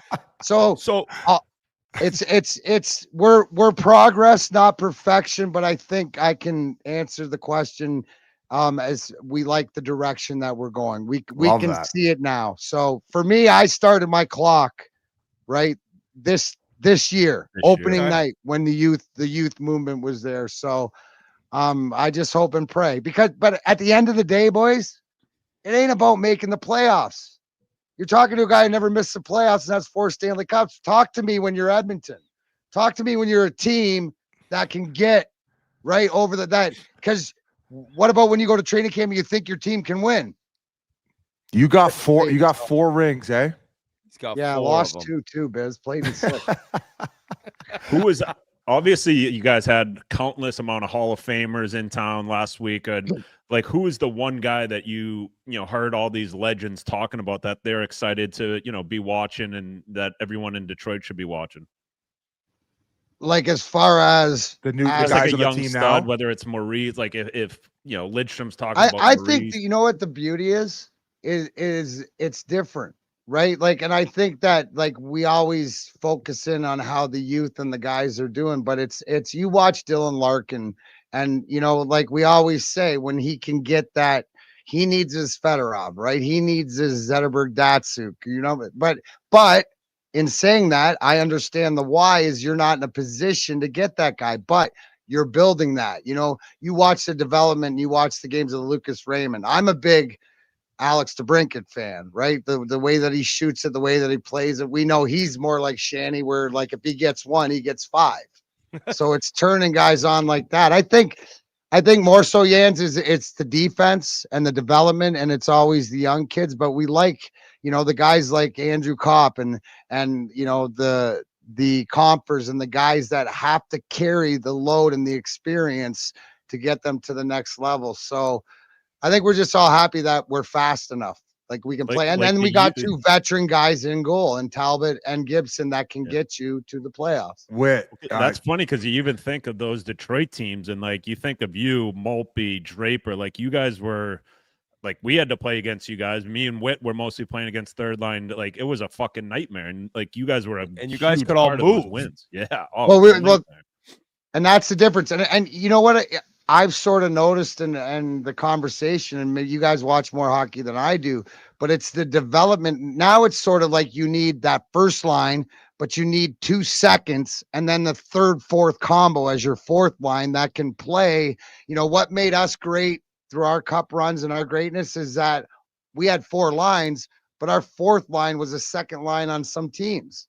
Yeah. Right. And we could play against the best guys and shut them down and also contribute. So, and then, you know, if it was going the way it is, then we play down the roster, but it's sort of elevating your game and what you mean. And at the end of the day, it's about roles. Know your role and own your role. And you see it, it comes down to it is that when you look at teams that are successful, the guy next to you is more important to you than you are to yourself. So that's what we're building towards. D-Mac, I want to ask you about one thing, because I think not only were Red Wings fans excited to hear this, but hockey fans in general. January 12th, they're retiring 91. Finally. Damn, and you know, how happy were you? Go. Absolutely. Dude, I will tell you this, that the best part and for sure of who came back, who was there, and being around, and how grateful and excited and all weekend Sergei Fedorov, and to catch up with him. And that's my guy. And I always tell everybody, listen, Sergei Fedorov might be one of the most misunderstood human beings, but not to us and not to the love. And just to have him come back and to see how much it meant to him, this interaction with Mrs. Illich. Like Mrs. Illich, man, she's 92, and she told me she's gonna live to 100, and she looks as good as like interact. She was out hanging out after the game and like just like it used to be. So, but Sergei Fedorov, because him going into the rafters, and I never realized this till it was sort of announced or whatever. Like we all got a piece of that. Right. That's like an honor to all our teams and stuff like that. But it's, I guess, to me, I'm a big karma guy. So the Red Wing world sort of on the outside and everything is getting right. So on the ice, hopefully get it right. Started with the Hockey Town logo, goes to Sergei and the Raptors. Biz, look out. Look out. I love this shit. You know what I'm saying? So it's coming. The Iser plan's coming together, baby.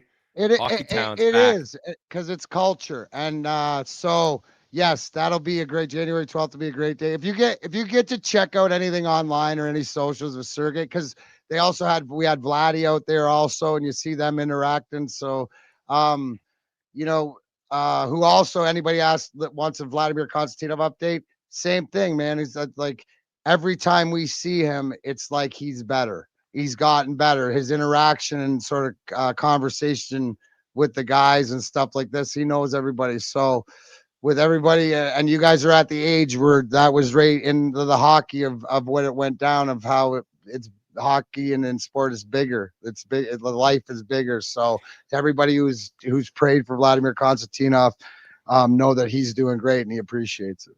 This has been awesome, and we can't thank you enough for joining us.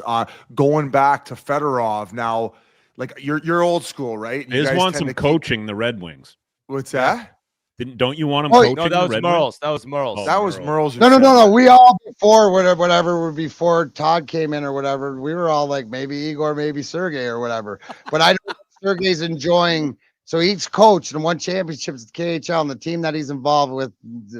Apologize that I don't remember which one, but he's more in the ownership and he does some of the skills, but gets to be around it not as much, because again, Sergei Fedorov is like, he's one of the greatest ever to do it, but he has interest outside of the game. But I think the way that it works and the more that the team does these things where guys are around just will be influential.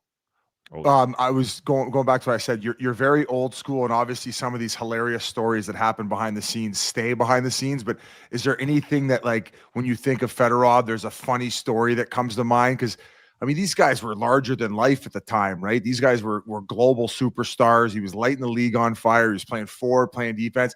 He was zipping around town in very fast cars, apparently getting speeding tickets, or at least let off.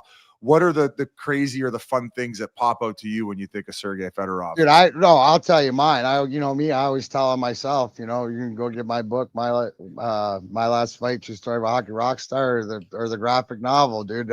I tell you all, and why I love Sergei Fedorov is you'll appreciate this from when I came in the 93. My first training camp was 92, but when I made the team in 93, first week we're there.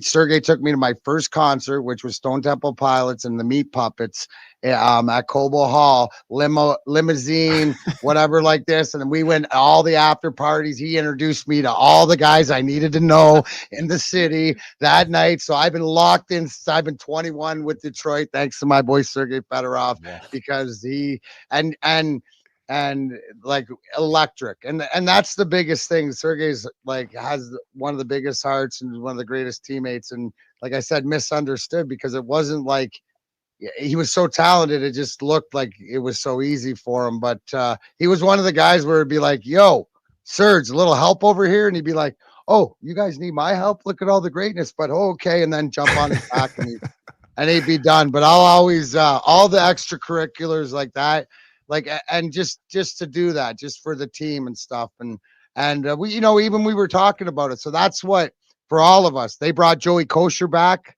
right? We call him Papa. He was for us younger, Canadian guys, myself and Drapes and Maltz and Ozzy and Ward like this. He put the tether on us, but Scotty brought in, Igor and Slava.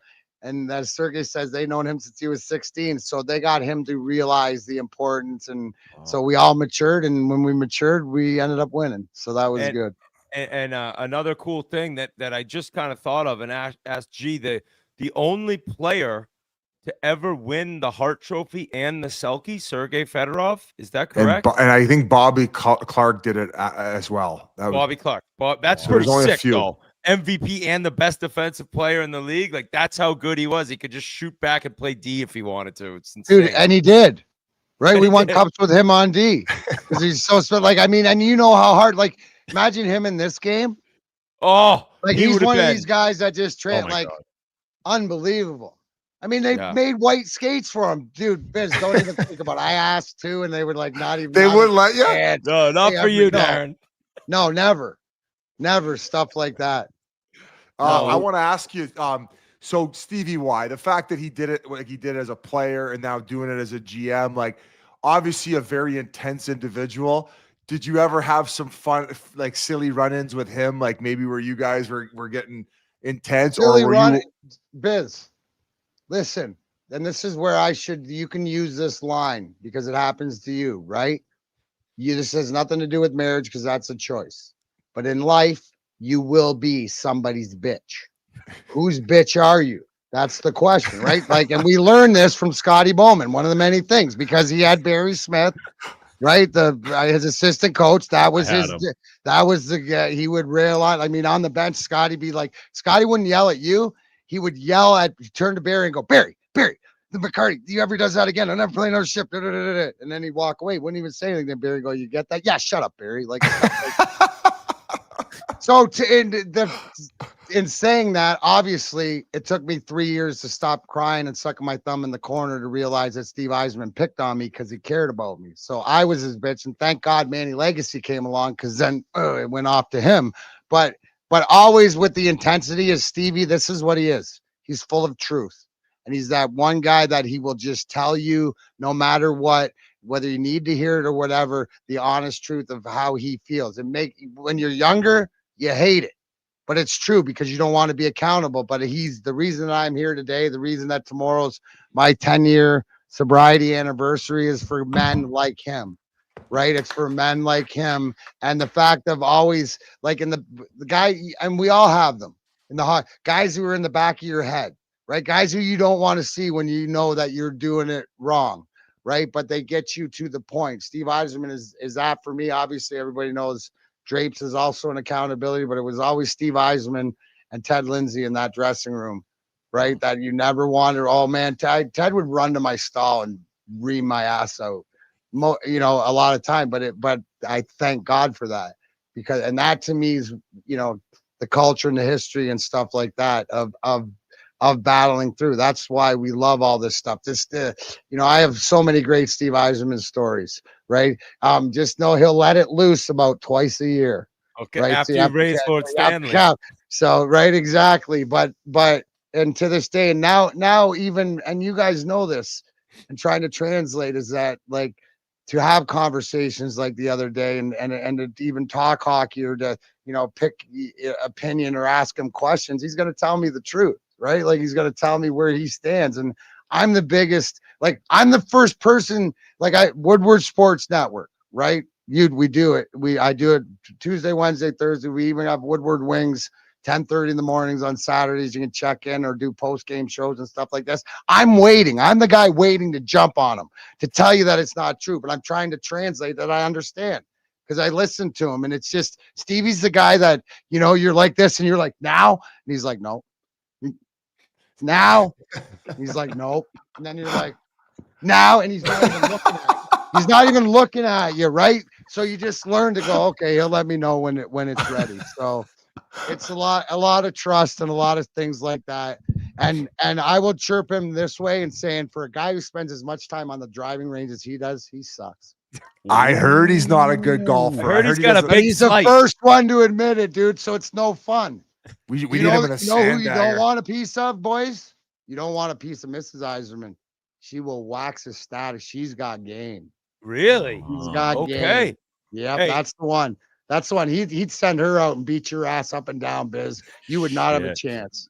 D-Mac, by the way, any of you clowns want to come to Detroit, I belong to that Cardinal. We need him. They had the live event. You want to do a golf freaking thing, dude? Manny's ready, Fish is ready, Joey's ready, whatever you let's you do it. Bring your little absolutely. Would you guys travel if we got you somewhere, like 100,000,000%? We should bring you down to Florida. Dude, I'll go anywhere for golf. I love it. We'll absolutely travel. Two things. I'll make like, them. This has been unbelievable. Thank you so much for your time. Like, you're a living legend. And two, congrats on your 10-year sobriety. Yeah, that's amazing, dude. That's incredible, and you're an inspiration to so many. And we need to get you on more often if you're down for it. You reach out, I'm there, boys. It's not that hard. I tried, like, G had hooked up with my boys here at Woodward, and why I wanted to do it here is because to show everybody, like, the hockey doesn't get as much love. You guys are the pillar of out there of spreading the love and the way how we love the game, and it's just a different way. Like, so Justin Satawa and Spencer Raxter, who worked their ass off here behind the scenes and doing everything, it's just giving some love back. And it's also too because I love talking hockey with people that their perspective. Justin goes to Western Michigan. They just won last year. He's buddies with all the team and stuff like that, so we got great insight on that stuff. So whatever makes the hockey world go round. And I'd rather do the chirping instead of over here on the golf course. That'd be more fun. Buddy, if we're getting you on once a month, I'll have Red Wings fans should be kissing my ass right now for delivering. They will be. Yeah, they will should be. Biz, I'm going to leave the rest of your fan with it. Do you know the greatest bet I ever made in my life? And I don't want to hear it. I don't right bet now. anymore. The greatest bet That I ever Biz would made get was the when I was goat. 10 years old. with my cousin Chad Cowan, who's he's 6 months younger. He's like my brother. He's a diehard Maple Leafs fan. And I bet him when I was 10 years old who'd win the cup, Leafs or the Wings. The fact I scored the Stanley Cup clincher in 97, I made him pay me $200, right? He rebet, right? I can never lose that bet because he ain't going to score a goal for the Leafs. No. But I'll tell you this, his nephew, my cousin, Easton Cowan, might. So you got a chance. Wow. That is Robert's blood. You have that. That is why you have a chance. I told Al, I afraid he knows the whole story. Exactly. You have a chance. But as far as the new bet is the Lions and Leafs, and I don't think you're going to win it either. And your goal, an all-time undressing. Was it Nienema? Yanni Nienema, good guy. I remember. So I was a Wings guy. Good dude. No, good dude. I mean, we didn't mean to do it to him. Everything. If I had a choice, it wouldn't have been him. Hey, I don't have a choice. I beat one guy one-on-one. I got one thing. Red Wings fans must be going crazy in the chat right now, are they not? Yeah, Do you guys have the chat up? Biz, I need to thank DMAC too. My first year, we were playing you in Calgary. There was a scrum, and I kind of came in, grabbed someone from behind, and all I heard was the most polite threatening was, unless you want to die, you should probably get out of this scrum. And I turn around and I see you, and I'm like, I'm out of here. Good day, Thank sir. you for letting me live and that I got to You're play the rest of threatening my our career. co-host? No, yeah, but the whole thing, right? The diplomatic way and understanding, and those are the little things where like, and I love the fact that Chaser and Holly are doing ice guardians because you hear the little right? Because we're not all Neanderthals at times. It's polite. Yeah, that's not Jans. I knew that wasn't your role. I gave you an option, right? That's like life's about options. It's about options and consequences. I cannot wait till we fly you guys down to Florida. You pick your two guys, and we bring you guys down. You put you guys up, and we will have an all-time day on the I'm going links. to smoke Thank you. 16 blunts with you when we're on that course. Oh, absolutely, dude. And I'll find a way to get the Darren McCarty brand down there.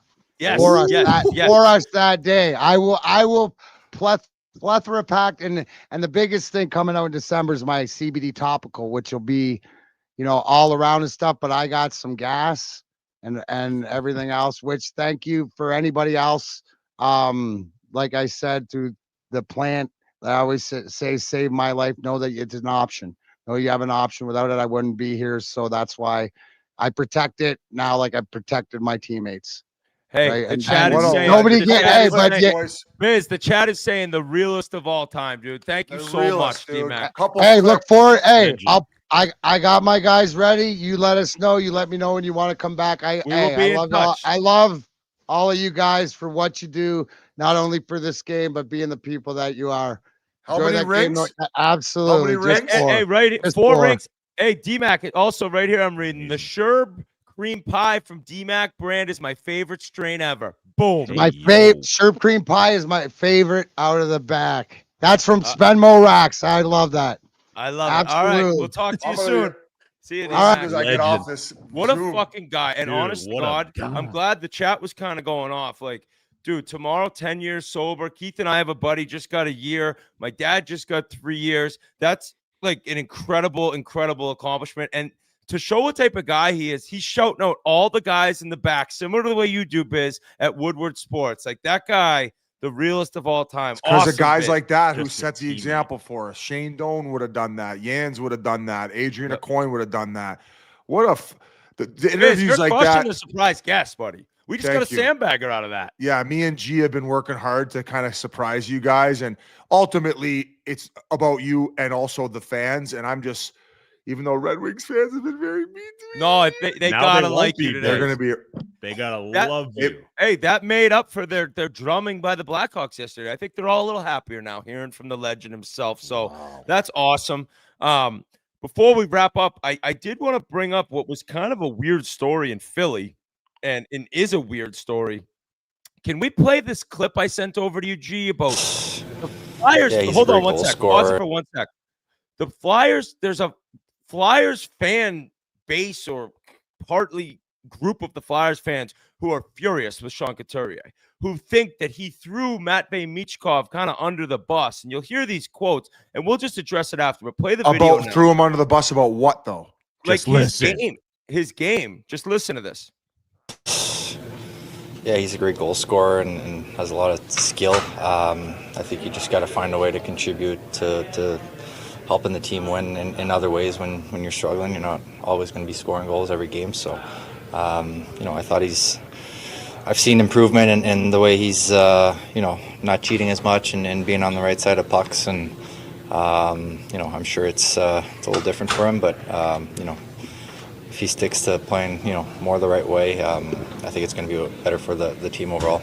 Have you sensed a weight off his shoulders a little bit after scoring that goal in Nashville and then tonight as well? I think so. I think you can tell tonight he was trying to make a lot of plays with the puck, holding on to the puck. I think he's definitely, feeling good about himself. A couple things here. It's like you're asking another guy about another guy on the team, which is kind of like, I guess, like, other than like teeing him up to pump a guy's tires, it's clear that Michkov has kind of been going through something. Now, keep in mind, he showed up for his teammates this year out of shape. Okay. That's confirmed. So that shows to you what he thinks of showing up to camp and how he should be treating his teammates, given the fact that they're relying on him heavily. Another thing, I said all that exact same shit about Connor Bedard last year when he wasn't doing the little details and the things that mattered as part of the game, because when you're not getting the offense, 1-1 every night, where else are you helping the team win? Well, maybe you made a couple good plays inside your blue line to get the puck out, and they're little simple minor details that help you win hockey games. So everything I heard from him was probably just like, we're working with this guy to figure out the North American game and how to win hockey games at the next level. Kind of why am I being asked about him? But if I'm being asked about him, I'm going to be 100% honest and truthful about it. So whoever those small fan base is can fucking lick my cornhole. Yeah, and that clip was the one that was kind of going viral within Flyers Twitter. It didn't, like, the whole question was actually asked, like, he got off the schneid, I think against the Predators. He had a tough start, and then he had scored again that night. I don't know, was it the Wild? I don't remember who he scored that goal against, but there was kind of more to it. It wasn't like he was just like saying, oh, we need more from him, or he's got to do more when he's not scoring. And he's also the captain of the team. And I think there are times Flyers fans have this thing about Michkov that, like, you can't he's say untouchable. You can't say he's got a choppy stride. I've said that, and they despise me for it, but it's like you can't say anything about him. And anytime he doesn't play 20 minutes, they're all over whoever the coach is. You got to play him more. You got to play him more. You're going to ruin him. And Michkov had come out and said after last season that he liked playing for Tortorella, and he hasn't really said anything bad about, not anything bad at all about Tocchet. He apparently he was in I don't know if it was a car accident or something happened in Dubai, and the details are murky, but he wasn't training or skating for 3 or 4 months in the offseason, which led to the coming in out of shape and not really ready to go. Tocchet mentioned that last game was the fastest he had looked for this entire season. He's an incredibly skilled player, but right now, as a young, skilled goal scorer. What's he doing in Dubai? Dumping on chicks' chests? I don't know. Russians love Dubai, and a bunch of KHL imports, they take their break. They go to Dubai. Is he making that Russian Dubai chocolate combo? I think you're going there on your own right now. I'm not saying that. Okay. I'm just saying he was in Dubai. And my thing with Michkov is, like, you cannot cheat the game. Like, and there's nights you want Flyers fans. If you can't admit to me that you watch some nights, he's on the wrong side of the puck. The puck is coming up the wall. He's hoping to maybe poke check it by the defenseman and get a 2-on-1 or a breakaway. No, you got to stop in front of the defenseman and get the puck out. And he doesn't do it all the time. And I think Tocchet's noticed it, and I think Couturier's noticed it. And when you're not scoring a goal, 2 goals a game, you can't do that. You can get away with it. You want to score 55 a year, and if that's how you have to cheat the game in order to get your offense, you're not helping anyone. No. It's the same I literally And if talked you about are, you this. better be scoring 50. Yes. Yeah. And Couturier, like you said, Whit, he has never cheated the game once in his life. Like, he is a really reliable player. And I played with Coots. Like, he's obviously French. Like, it might come off like he's talking smack, but he's not at all. And Coots would be saying that same exact stuff to his face. Like, he is one of the most honest guys you ever played with, that I ever played with, tells you how it is, how you look. Like, even if he's not playing well, like, he's almost like an extension of the coaches in there. Like, he is a great leader. And if anything, Michkov should be listening to him and being like, okay, if he's saying it, I need to get better. And I'm sure he is. And I bet you that all Coots did was probably reiterate exactly what Talkett has said at probably a press conference, and saying that you don't think that Coots and Talk are having conversations about how to help mold this guy into what they need for winning hockey. Like, it's buddy. It's this. It's Flyers fans think you know what it is, though, buddy. Everyone's against them. It's like, dude, it's sensitivity to the fact that they lost Cutter. He's off, lighting it up. Bedard's lighting it up. Fucking Macklin Celebrini's lighting it up. Leo Carlson's lighting it up. How come our guy isn't? Oh, and he's they being impeded. They need their guy. They've had in their mind, we have our superstar. And I think at times you don't see it, and it's rattling to them. But if you say, hey, this kid doesn't look great right now, they scream in your face. So that's what, buddy, Hawks fans still fucking DM me and message me about, like, oh yeah, pond hockey, eh? It's like, bud, that's how he was playing last year. He's playing completely different, and now he's having success. And you didn't have the balls to tell him. All you wanted to do was glaze him when he was fucking throwing 40-foot fucking saucer passes that were getting batted down, going the other way for chances while they were taking penalties on him. Come on. We want to shout out Rasmus Dahlin. We talked about his wife needing just an insane, it was her heart. A very scary thing this summer. He went back home to Sweden. I don't think his return, there's a timetable on his return, but just want to shout him out and his wife and his family going through what they're going through. Also, did you see the clip of Joe Thornton reading the lineup for his old junior team, the St. Thomas Stars, where he came up? He was getting emotional. He even said, like, I didn't know we had it. Nice. Play this. We can't play the clip. We're just showing the screenshots. Okay, well, he went in, read the lineup off, and I think he knew one of the kids. He was kind of saying what's up to him, and that's his jacket biz from when he was a little kid for the St. Thomas.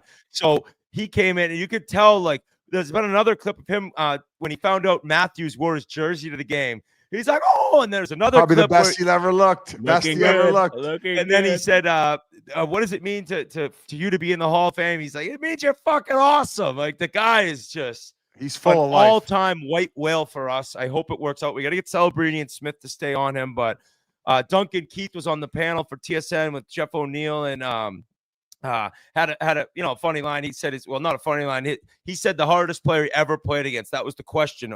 O-Dog said Scott Stevens and Zdeno Chara, and Duncan Keith was like Connor McDavid. He's like, it wasn't even close. Like, I'd never seen speed like that.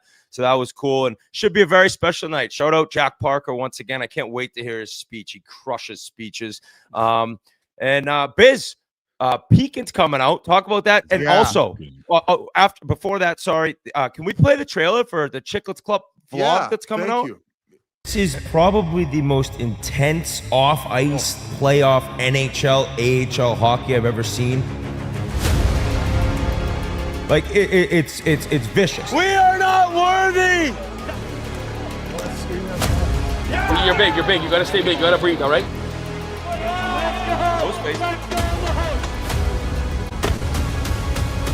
This is grown men playing hockey. That'll fire you up. That's a great video. Go, busy. That's a great video. I can't wait. Gee, is that Thursday, Wednesday this week? That drops tomorrow at noon. Nice. Tuesday at noon. Tuesday at noon. Then we got game notes Wednesday at noon. And Biz, talk to me about Pekin. I've seen Donnie had different tweets. You guys have switched it a couple times. Official now? Listen, like, I also hadn't seen episode 2 until recently. So it was about an hour and a half in length because we ended up doing that special hike at the end with Tyler Chaser, that David Vibora.